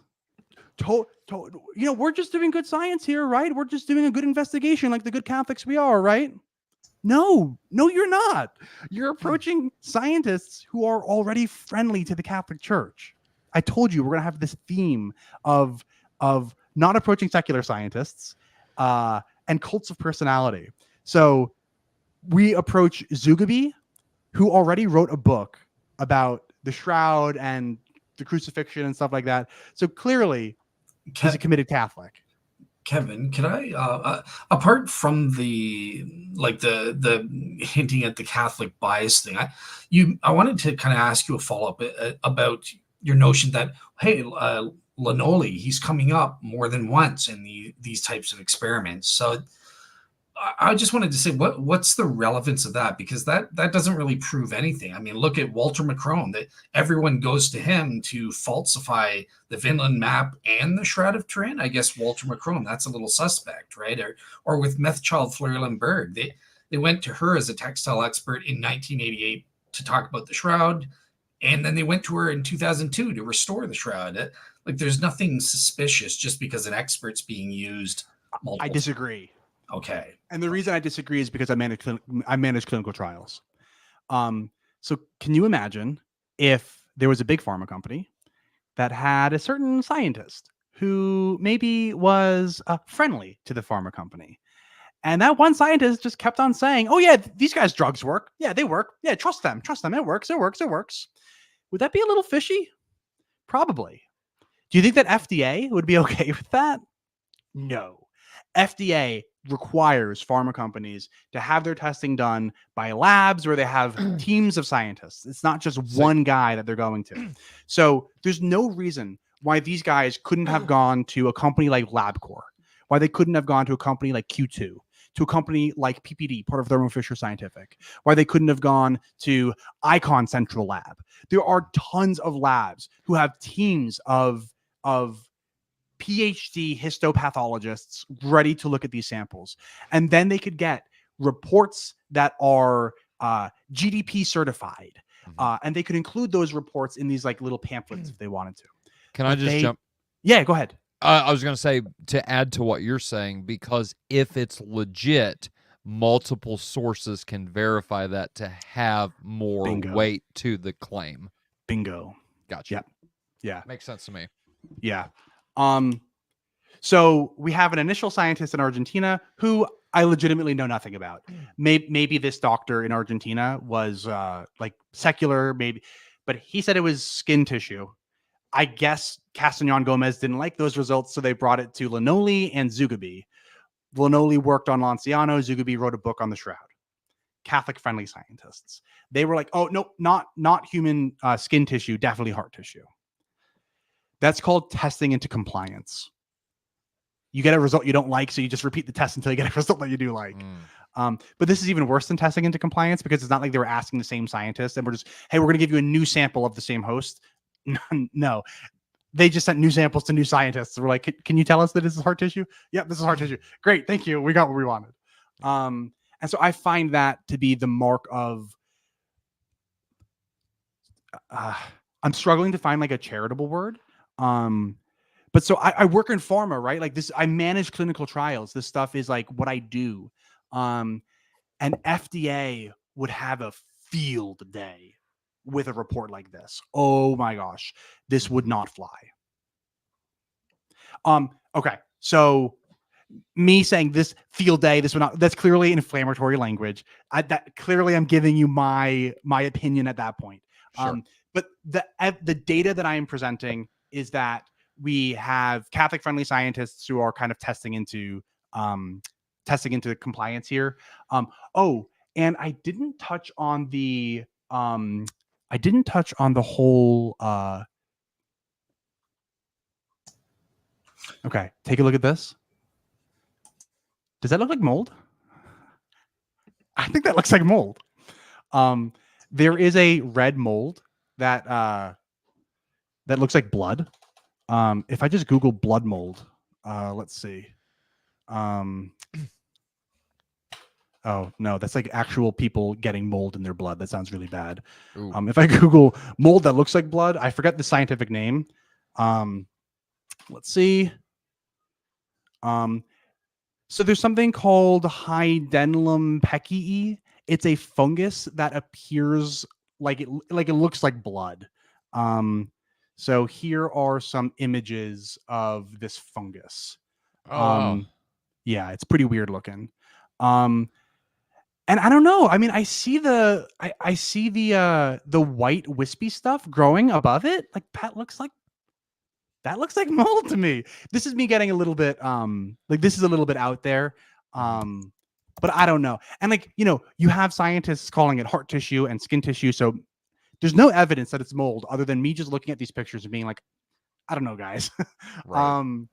But man, what I wouldn't give to have LabCorp, PPD, Thermo Fisher, Q2, like a real lab could look at these and tell us if it's mold or not. But that kind of work was never done. I'll let Dane come back, but after he's done, I have something that's really important to say after this, because we have Dr. Zuckerby's own daughter in the audience. I don't know if that's true. What? No way. But I have to say something if she is his daughter, or even if she's not, for the sake of Zuckerby's family, I have to say something. But Dale, private me the name. Private chat. They're going by Christian F in the chat. Oh, okay. Yeah. But if Dane has stuff to say first, I'll let him go first. But then at the end, I want to bring this up, or I can do it now, whatever you guys want. Do it now, or? Well, yeah, you can bring it up. I mean, I'm just sort of soaking in Kevin's presentation, and mulling it all over. What I did want to clarify, and I think I already asked and just forgot. So Castellan Gomez, is he Catholic or not? Oh yeah. So what is the thing? In one of the articles I read, it said he converted because of these miracles. So is that false? I don't know. Let me not speculate. I don't know. Okay. I do know of stuff that occurs after 1998 that I'm going to share before we get into Tixla. But this only affects things like I don't know. I haven't found anything about Castellan Gomez prior to 1992 when the first Eucharistic miracle happened. So is there? So I don't know. Do we have any background how he became kind of the point guy? Like, how did he make himself the figurehead that was going to start investigating all this? I don't know. I wish I don't know. Okay. Yeah, that's fair enough. It's very interesting. Hey, Dale, when you're gonna talk about potentially having Zuckerby's daughter here, yeah, something in the comments that just I saw, and I just have to say something. It has nothing to do with what we're talking about here, but I just learned it, and it's really cool. Apparently, John Wesley may have secretly been ordained by an Eastern Orthodox priest. So Boy. That's a conspiracy theory. We're going to have to chase that one down. But let's get back to our topic at hand. That just blew my mind. That's even a theory out there. It's amazing. You didn't know that, Dane? Well, that would mean that I have apostolic succession then. I thought we talked about that. We might have. I talk about so many things in one ear out the other, right? But I see how you take our conversations now, yeah. in one ear and out the other. Well, you're fired. But that would basically mean that I'm an Eastern Orthodox priest. So, because I'm in the chain of John Wesley. So just do with that what you will. Are the Methodist bishops Eastern Orthodox bishops too? Apparently, they might be. Anyway, all Yeah, right, sidetracking. joking aside, Sorry. let's get back to our Yeah, topic. yeah. So let me address the elephant in the room here, because so I think it's important. So the Christian F, I have no idea There's if multiple. this person is Zugabee's daughter or not. It's the Obviously, claim. this person knows things, right? And so I'll just bring up they're saying that this miracle, they're denying it. Where are the quotes that I'm looking for? Here it is. You have it under starred. There you go. Yeah. Oh, sorry. No problem. So Zugabe was a very religious man who was an expert on the Shroud of Turin. He certainly is. I know his research well. And to use his name in this way is a travesty. So the family of Zugabe emphatically denies this miracle. And they say Zugabe never affirmed this miracle. For example, and their family has found it impossible to stop this story. And the church is just unwilling to end these stories that are completely fabricated. And the church, yeah. And sorry, yeah, no worries. And she's saying that this miracle has gone viral. There's absolutely no evidence to support it. So that, so this is, and her father died before this all came out. So here's what I will say. So I know I'm in the SSG, so I do have private access, and I know for a fact that the family of Zugabe have indeed come out, like this person is saying, and denying that Zugabe ever affirmed this miracle. On the other hand, I also know and have seen with my own eyeballs that Zugabe did affirm this miracle. And if you don't believe me, I'm going to bring up a primary document written by Zugabe right now. So let me just I'll go ahead and stop sharing. Yeah. Okay, I can. You can still share it. And I just removed it. But I'm going to read. Here's the letter from Dr. Zugabe himself in his own words. So there will be no confusion. Are you guys able to see that? Yeah, I got you, Dale. Go ahead. Okay, so to whom it may concern, on April 20th, 2004, Michael Wilsey and Ron Tesserio of Australia attended my office in New York and sought my advice on the interpretation of certain materials fixed on a microscope slide. The microscope slide was identified on the label as blah, blah, blah. And at that meeting, I studied the slides under the microscope and rendered my opinion to Mr. Wilson and them, which they video recorded. And I have the link to the video. You can see it with your own eyes. It's a 34-minute video. Prior to rendering my opinion, I was not given any information on the history of the material. I rendered the following opinion at that time. The slide consists of cardiac heart tissue that displays degenerative changes of the myocardial tissue with loss of striations, nuclear pycnosis, aggregates of mixed inflammatory cells consisting of aggregates of chronic inflammatory cells, which are the predominant cells admixed with smaller numbers of acute inflammatory cells, meaning the white blood cells that little pamphlet that Kevin was showing says, right? So he does talk about white blood cells. The directionality of the myocardial fibers indicates that the site of these changes is relatively close to the valvular region in the ventricular area of the heart. We're almost done. These degenerative changes are consistent with a recent myocardial infarction. What is that? Maybe infraction of a few days duration due to an obstruction of the coronary artery that supplies nutriments and oxygen to an area of heart muscle.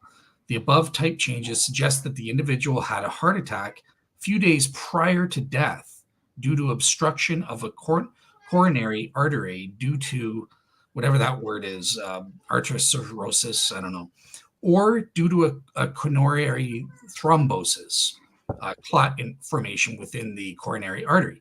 The latter either caused by the these stupid medical words, the athero process, or to injury to the chest wall, causing injury to the coronary arteries that supply oxygen and nutrients to the heart muscle. The dating of the injury is derived from the finding a predominance of chronic inflammatory cells, degenerative changes of the myocardium with loss of striations, pycnosis of the nuclei, etc. When I was later told that the heart tissue was kept in tap water for about a month and transferred to sterile distilled water for 3 years, I indicated that it would be impossible to see white blood cells or macrophages in the sample. Moreover, it would be impossible to identify the tissue per se, as there would be no morphological characteristics. If you have any further questions regarding this case, please feel free to contact me. With kindest regards, I am Frederick C. Zugaby, and I think I've got this actual signature in the copy above. So yeah, this is the original copy with his signature. So it is undeniable that at least at one time, Zugaby, as of 2005, Zugaby was on board with this. We have to be fair. Now, if the family says he changed his mind later, I don't know. So be it. I'll take the word of the family. But we have to be honest with, that's a primary document that I just showed there. So hopefully that kind of resolves that controversy there. So yeah, back to Kevin and Dane to keep discussing this, or moving on to ticks. Well, okay, cool. I want to give Dane if he wants to say anything about Buenos Aires to close us out. I'm happy for Dane to close us out on Buenos Aires, but then after that, in the interest of time, I'm ready for Tixla. Yeah, cool. I think for the interest of time, we got to move on. But one thing I'll say, to sort of put myself in your shoes, right? I think that the difference between skin tissue and heart tissue is a big deal. So you want consistency when you're doing, a scientific reflection on an alleged miracle. I also think there's something sort of like it's not impossible, obviously, that the same miracle could be repeated 3 times in a row, but I do think it's a little bit strange that Buenos Aires claimed to have 3 miracles in 92, 94, 96, right? Again, not impossible, but typically miracles are, it's like lightning strike, right? It doesn't usually happen in the same place in the exact same way twice. You know what I mean? I could be wrong, but Holy so I'm fire. just putting myself in the skeptical shoes there. What I will say is on the positive side is that the church is presenting something to Castellan Gomez, to Zugaby, and that something is something, right? So like whatever they're giving them, they're actually taking it and doing these tests. And we have to keep in mind the priest and the laity and the local church involved, because when we say that Zugaby has ulterior motives or Castellan Gomez has ulterior motives, it would be really weird, I think, for a priest to just try 3 times to pull one over on people. Generally, a priest is just trying to do the mass and honor God and love the flock and lead the flock. So I don't know what your thoughts are about that. The actual starting point where there's a priest at a mass and in his hands, all of a sudden he's looking at something that is seeming strange and hard to explain. Yeah, so there are definitely priests who are not just trying to lead their flock, right? Well, okay, I understand that, but yeah, like there are priests who are trying to get famous, like absolutely. Like I think that Father oh shoot, what's his name? The canceled priests guy, Frank Pavone, Father Frank Pavone. I think that he is full of it. And priests are people, right? Like anyone else. Yeah. Can I just ask a clarifying question before we move on? So do we all agree then that Buenos Aires is fake, for lack of better words? No. I don't like the word fake. Okay. But I don't think that I don't think that the thing that occurred in Buenos Aires in 92, 94, 96 is actually human heart tissue from a man who lived in the 1st century ancient Near East. I'll say that much. Dane, what about you? Well, I mean, I don't think it is necessarily fake. I think that Kevin has shown some parts of the methodology that are questionable and may even highlight serious issues. But, I don't think you can definitively say 100% a hoax or 100% a miracle. I think that we're somewhere in between in terms of what we can definitively say. Kevin, A statement with which I agree 100%. Yeah. There are some people, when I read the thing from Zugabe, there are a lot of people in the chat that understood an infection apparently is a heart attack. Okay, great. But they're saying that from the report I read, it's referring to an old person, not someone who's 30 years Right. old like Jesus. Is that true based on your medical knowledge? Because I maybe I just didn't get it. Like, is there any indications that it was an old person versus Jesus? I'm not going to lie. I don't remember that, but you can tell the age of a heart from like a histology sample, not to the day. Like they couldn't tell you like, oh, you're 33 and a half versus 33 and 3/4. But a 33-year-old heart looks very different than an 80-year-old's heart. And if there's a heart histology expert telling you that this is like the heart of like an 80-year-old, that seems problematic to me. Again, I don't know. This is actually the first time I'm hearing about that, to be honest. Yeah. There's just some people. Risto in the chat is saying that it seems like he knows what he's talking about. Like he knew what that word was and stuff. Interesting. Yeah. CJ is my friend. Yeah. There you go. So yeah, I will include the report. It will be on my blog. So go to the Real Seekers version of this, and I'll have a link to my blog, and you can read that report, because that, if it is true that this heart tissue is of an old person, well, that would not be consistent with Jesus. I would say that would be very problematic and rule it out. Right. Yeah. Same. Right. I would agree with that. If it was verifiably, a 50-year-old heart, then that's obviously not Jesus's heart.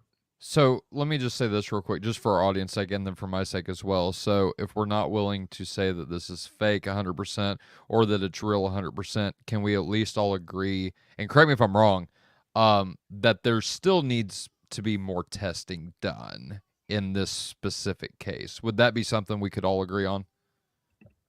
Yeah. Okay. Yep. All right. No objections here. Fair enough. Okay. All right. Thank you guys for that. I'm finding this conversation fascinating. If you like this conversation, y'all in chat, give us a thumbs up, whether you're watching. We got 3 channels going on here at the same time, technically. So Real Seekers, Faith Unaltered, and Kevin's channel.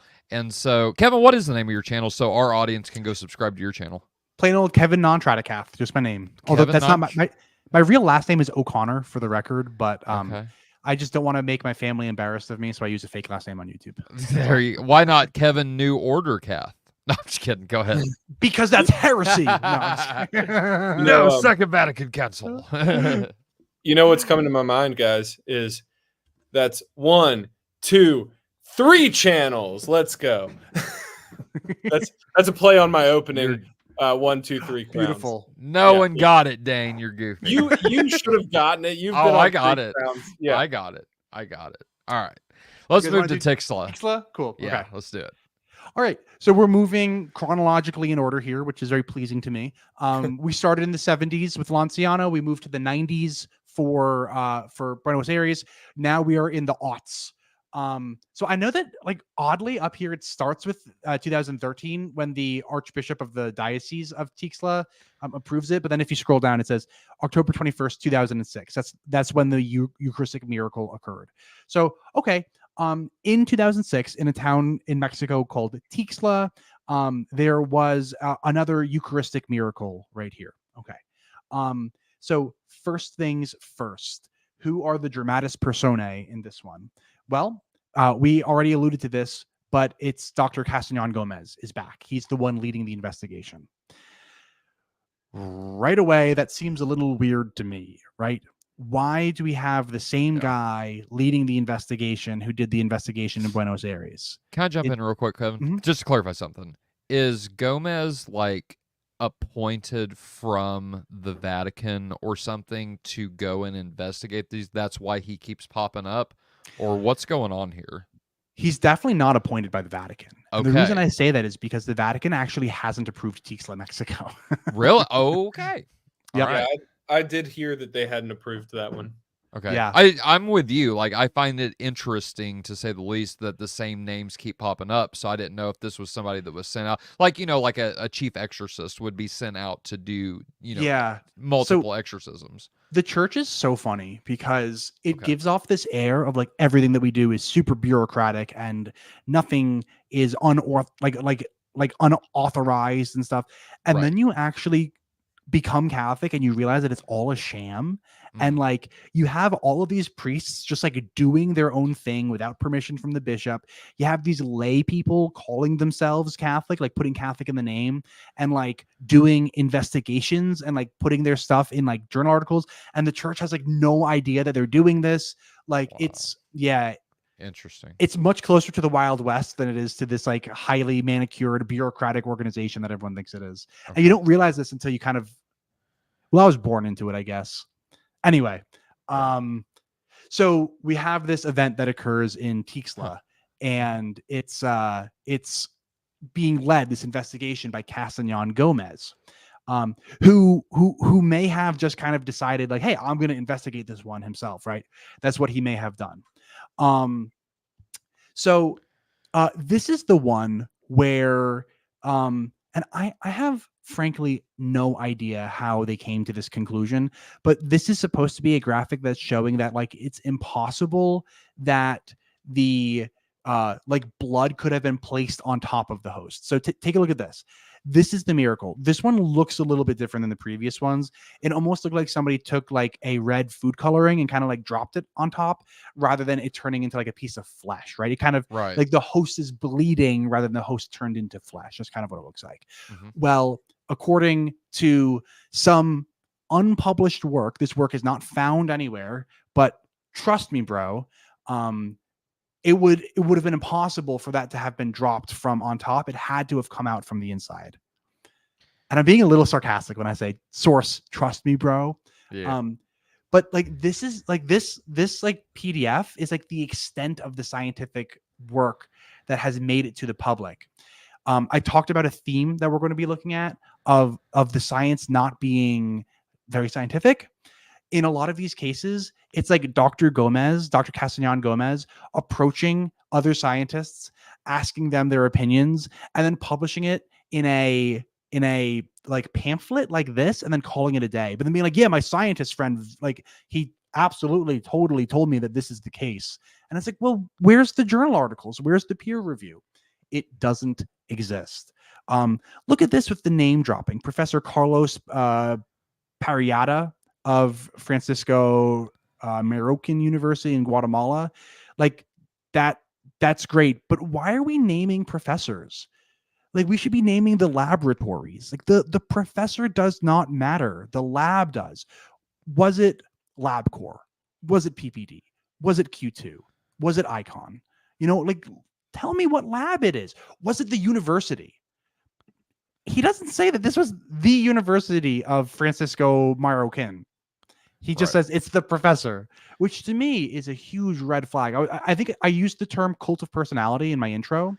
And that's what I'm talking about, like the cult of personality, where they're trying to like make you trust these scientists rather than trusting their science, which is, to me, it's always a troubling sign.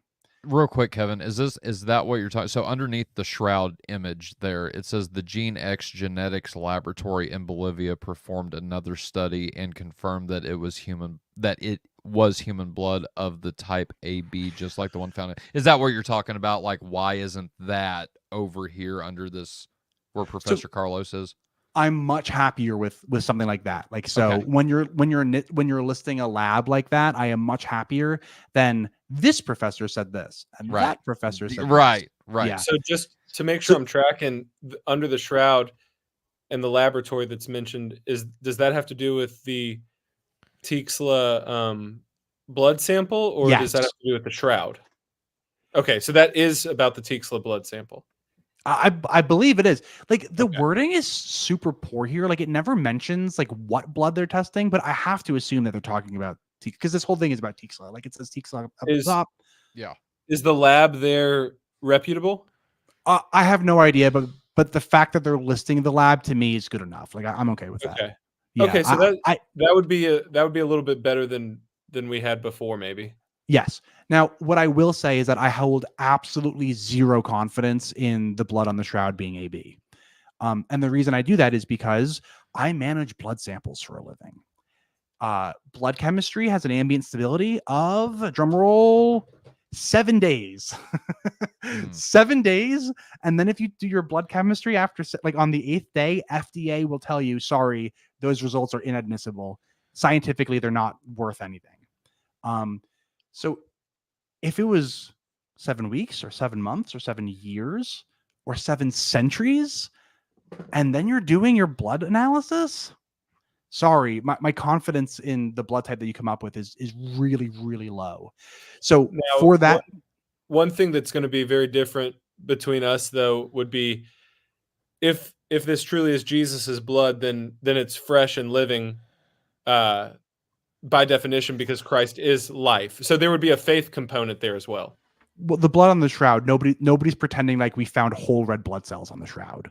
Okay, well, and I'm not that familiar with the shroud, but in the Eucharistic miracles, well, I should say I'm familiar with the shroud, but not necessarily like every intricate detail. That would be Dale. But with the Eucharistic miracles, I think we're talking about like fresh living blood is at least the claim, right?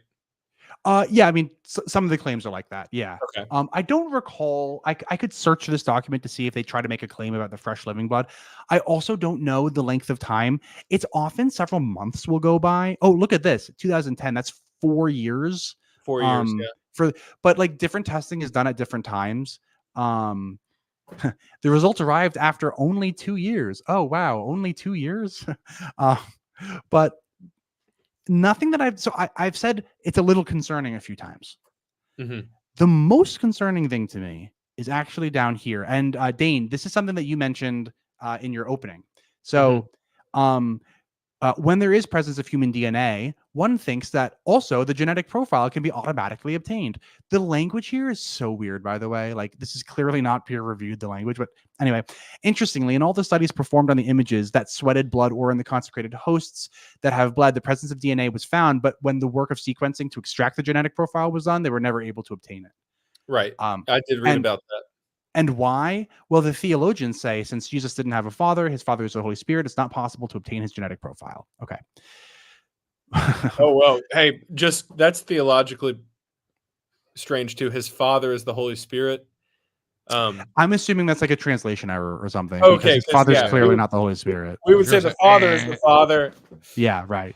Catholics I'm assuming that's modalist. no, no. The Catholic Church would not, get behind this little statement right here. Yeah. But the point to me that is really concerning is that they're like, oh, no wonder we couldn't analyze the DNA and then compare the DNA between all the samples to make sure that this is really coming from the same person, which would be awesome. But of course we can't do that because Jesus's DNA, he only had half of the human DNA because he only had one parent, right? What's the problem with that? Let's do a Punnett square. Do you guys remember your Punnett squares from high school biology? Okay. So I picked the genes that determine your sex. So do you guys remember Punnett squares? Do you guys remember how this works? Yep. Okay. Let's do a normal human Punnett square. X, Y, X, Y. Oh, oops. That's supposed to be an X up there. Sorry. X, X, X, X, X, X, X, Y. So what do you see here? When a normal human mother and a normal human father make babies, there's a 50-50 chance that it's going to be male versus female because 2 of these have XX and that's female. 2 of them are XY because that's male. Mm-hmm. So let's go back and then let's pretend that there is no father. Let's just get rid of these. Okay. So the reason that we can't do genetic profiling is because Jesus doesn't have a dad. So we're going to have an X here. We're going to have an X here from the mother. We're going to have an X here and an X here from the mother. Okay. From the dad. Oh, nothing here. Okay. Nothing here. Okay. Nothing here. Okay. Nothing here. Okay. Great. What gender would Jesus be? Female.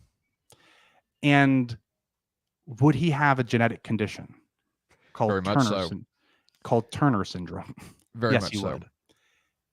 Turner syndrome is a condition that affects only females. It's the result of when only one of the X chromosomes, when one of the X chromosomes is missing or at least partially missing. So, and you can see from the pictures here that it's a severe genetic defect. Mm-hmm. So when you have the full human genome, you're fully human. Mm-hmm. If you only have half of the human genome, Mhm. you're not human anymore. And theologically speaking, that seems problematic to me because Jesus Christ was supposed to be fully God and fully man, He not was half of a man. I mean, Hebrews says that he was made like us in every respect and yet without sin. There you go. Yep. So what do you mean you can't extract his DNA because he's only got half of the human DNA? Yeah. First of all, that would mean that he has Turner syndrome and that he was female genetically. And secondly, he's not like us in every way. Like he's not actually fully human. He's only half human. Like that just seems problematic to me for a bunch of reasons. And the inclusion of something this blatantly unscientific, like this, 8th grade level biology, like this would not fly in 8th grade level biology. Are you familiar? I'm sure you are, Kevin, but with Ron Wyatt. The name's familiar. Who's Ron Wyatt again? So Ron Wyatt was the guy that reportedly, supposedly, allegedly found the Ark of the Covenant, the Sodom and Gomorrah, Noah's Ark, found the blood, the living blood of Jesus, and he's the one that promoted the idea that Jesus didn't have. How many is it? 46, 47? 23. He said that Jesus only had 23 chromosomes. 20. Yeah, and I'm just like. That goes against everything theologically like the church has ever said, whether you're Roman Catholic or Eastern Orthodox. So I think I'm going to go with the church on that one. But just, that's my bias. Yeah. Not some weird, he's only got half a DNA. Because I think you make a really excellent point that you're right. If that were the case and he got, quote unquote, his humanity from his mother, then he would be female by definition. So anyway. I actually agree, Kevin, that putting that in any kind of like scientific work is strange because that's a theological and sort of faith-based question they're dealing with there. However, I think there are other ways to look at it besides just, he'd only have X chromosomes and have Turner syndrome. But that would be me speculating into theology here. But, I think it's possible that God could, supernaturally give him the other part of the genome, the other half, right, to be fully human. But since it's inherited in a different way, spiritually and not biologically, it may look different under a microscope or something like that. But regardless, I agree with you. Regardless of how we try to talk about that theologically. I agree with you that being included in this paper is strange because it has nothing to do with the science and it's pure speculation and it's theological speculation. It is. And I think that this is at least partially why the Catholic Church, like the official Catholic Church, has not actually approved Tixla. I think that if the science was better, they might. But I don't think it was. And, I think for that reason, I think the church has been kind of hesitant to put their weight behind this one. All right. Cool. Yeah, that's cool. I had one more Eucharistic miracle, but in the interest of time, I'm kind of happy to if you wanted to, we could just kind of zoom out, talk about the 3 that we did, take a few questions.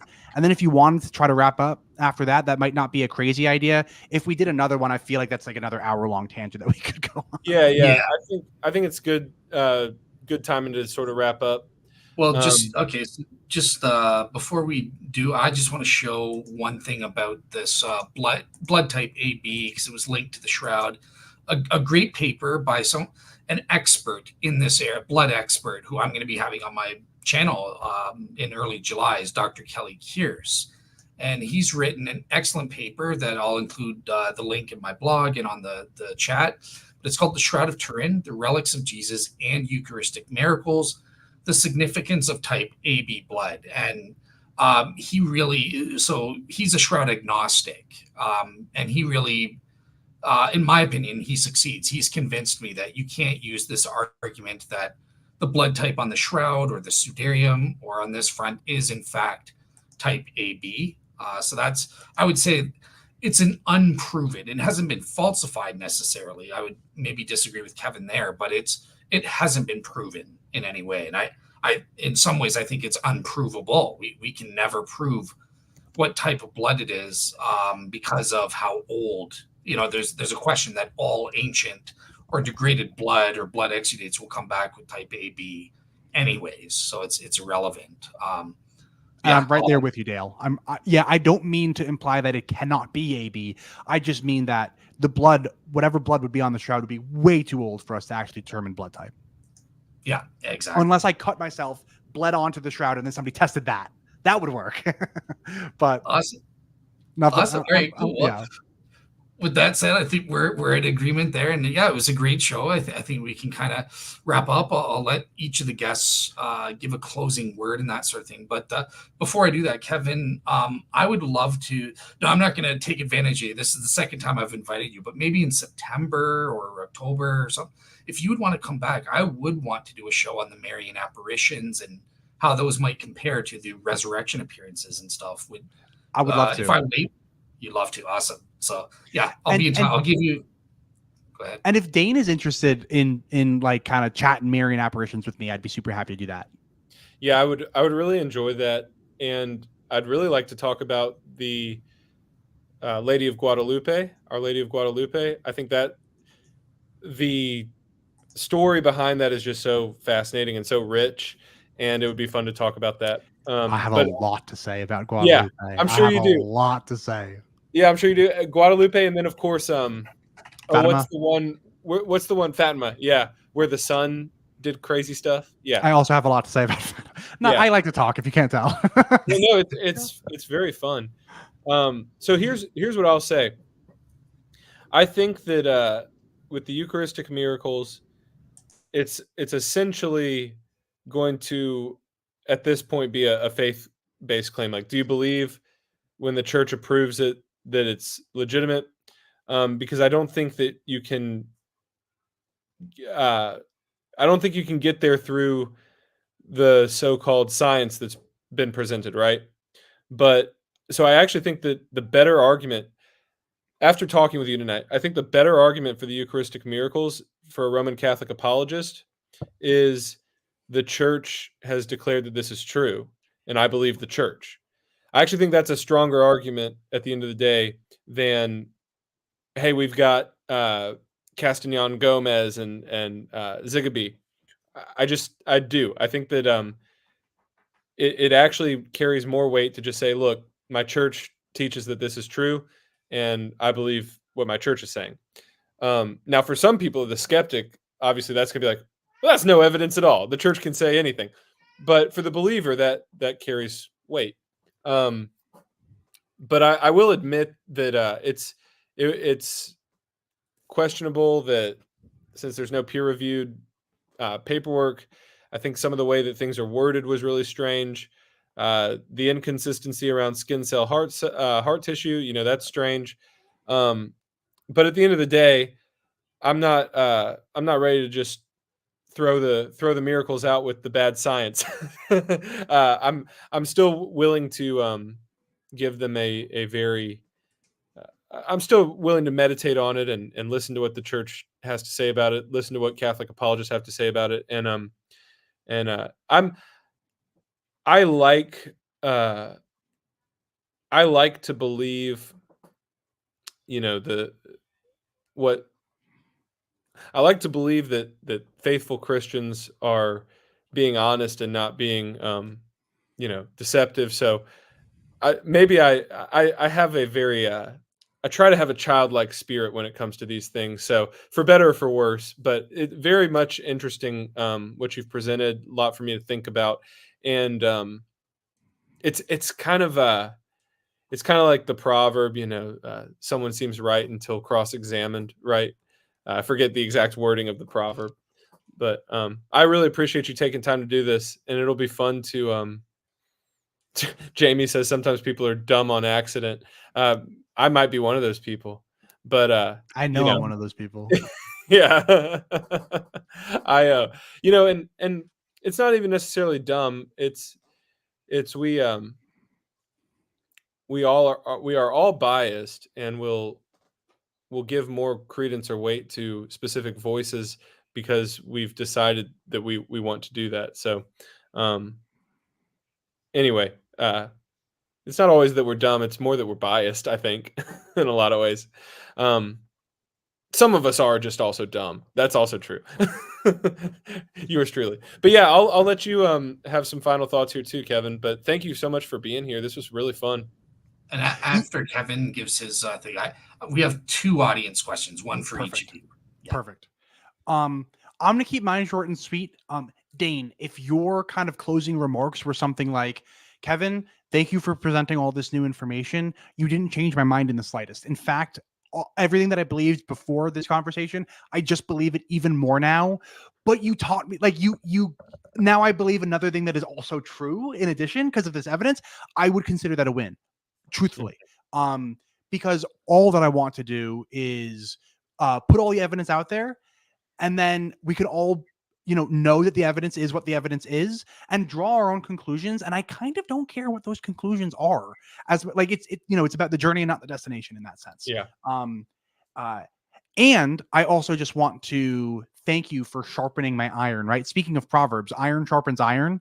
That's and and it's through conversations like this that I learn new stuff. I learned new stuff today. I didn't know about that whole Zugabe, the heart being 80 years old thing. I had never heard of that before.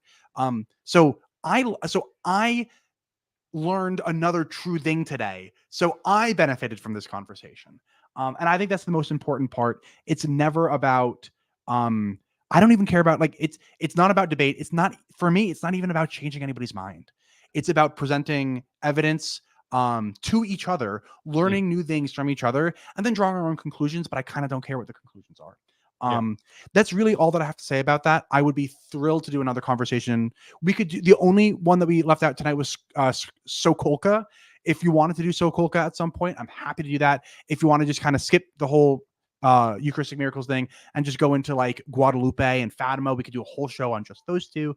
But I had a blast. I really liked being here. It was an absolute honor to speak to both of you. And yeah, that's all I've got for closing remarks. Awesome. Right All right, on. cool. Yeah, just speaking as the host, I really enjoyed the show between you guys. Always educational listening to both of you. I learn and stuff. I will say I do care about the conclusions too. I think the point is we want to believe as many, as to pull a Matt Dillahunty, believe as many true things as we can and disbelieve as many false things as we can. And I like that quote. I like that too. I do. That's a good one. Not a huge Dillahunty fan, but I like the quote. I'll give him that one for sure. So, all right. So let's end off here with just 2 questions. One question for each of you. So the first one is for you, Dane, and this is from John Newby, and he says, or John 20:28. He says, look, the Exodus, the sorcerers did actual miracles. They, just like Moses, they could turn a cane into snakes and stuff like that. So how do we know, even if we granted everything you wanted here in terms of these Eucharistic miracles, how do we know they're from God or versus Satan or demons or some other supernatural power? Yeah, that's a great question, because he's John 20:28 there is exactly right. The devils and the fallen angels can do counterfeit miracles, and we see that in Scripture. There are some types of miracles that only God can do. For example, raising the dead. We read in Scripture that that Yahweh alone has the power to kill and the power to bring back to life. So there are some miracles that we can know for sure they come from the true God. When it comes to these Eucharistic miracles, and I'm saying that they would be great evidence for the truth claims of the Catholic Church. I would grant the same thing if this was happening in an Orthodox context or in a Protestant context. When the miracles are happening that nourish, deepen, strengthen people's faith that Jesus Christ is the resurrected King, to me, that's a sign that it's from the Holy Spirit, a miracle from the Holy Spirit. The magicians of Pharaoh, they were trying to show that they could match Yahweh, and therefore you don't need Yahweh. You could just go to their gods, right? And so that's what makes those so perverse and wrong, is they're actually leading people away from worshiping the true God. the Eucharistic miracles would be a way of, a sign that, hey, Christ really is king. You really do have fellowship with him here. He really was raised from the dead. And it's my humble opinion that the demons, that's the last thing that they want to reinforce in us, right? They want to make us doubt that, question that, mock that.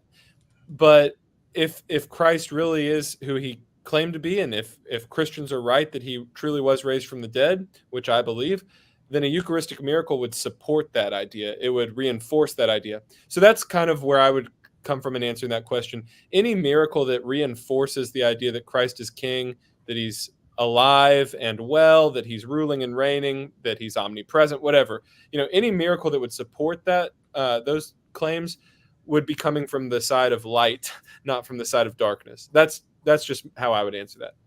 Awesome. All right, cool. And Kevin, here's one for you. So I heard something which makes no sense. He said the Eucharistic findings maybe can't be trusted because some reviewers are pro-Rome or pro-Catholic.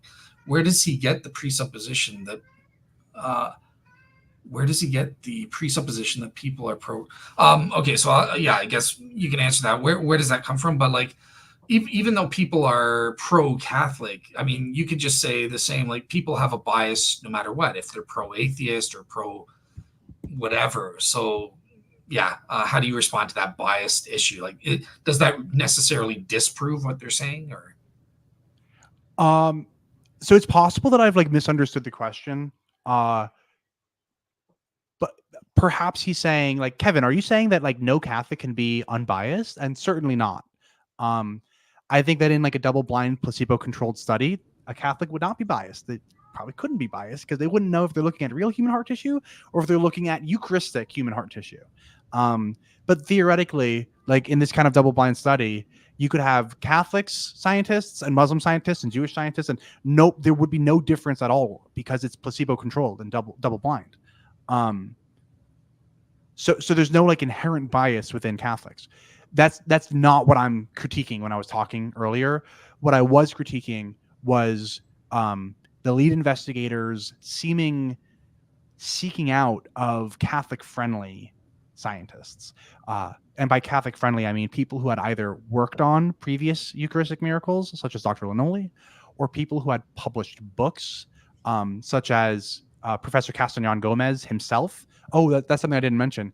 He published a book about like it's called like Faith and Science or something like that, and it came out in the year 2000. So it came out after Buenos Aires, but before Tixla, and he was still allowed to lead the Tixla investigation. I think that's a little, why are we seeking out Catholic authors and pro-Catholic scientists? It doesn't seem like there's any effort at all to do an actual rigorous scientific study. There was no effort to remove bias, and that's what I'm critiquing. Gotcha. Perfect. All right. Well, that's it. So yeah, thanks again to the guests and thanks to the audience. It was a lively audience today with great points and stuff like that. I hope you guys enjoyed it, and I'm looking forward to doing a round two on, especially on those Marian apparitions, because I think that's an important critique, right? Especially when they're compared to skeptics will say, oh, the resurrection appearances, they're just something akin to these Marian apparitions. So yeah, let's take a look at that next time. Let's do it. Can't wait. Right on, y'all. This was great. Enjoyed it. This was awesome. Sounds good. So as Tyler would say, good night, Godspeed, and good night, God bless. And I messed that up. I don't know. But bye all. Good night, God bless, and stay like Christ. There you go. All right. Thank you, Dane.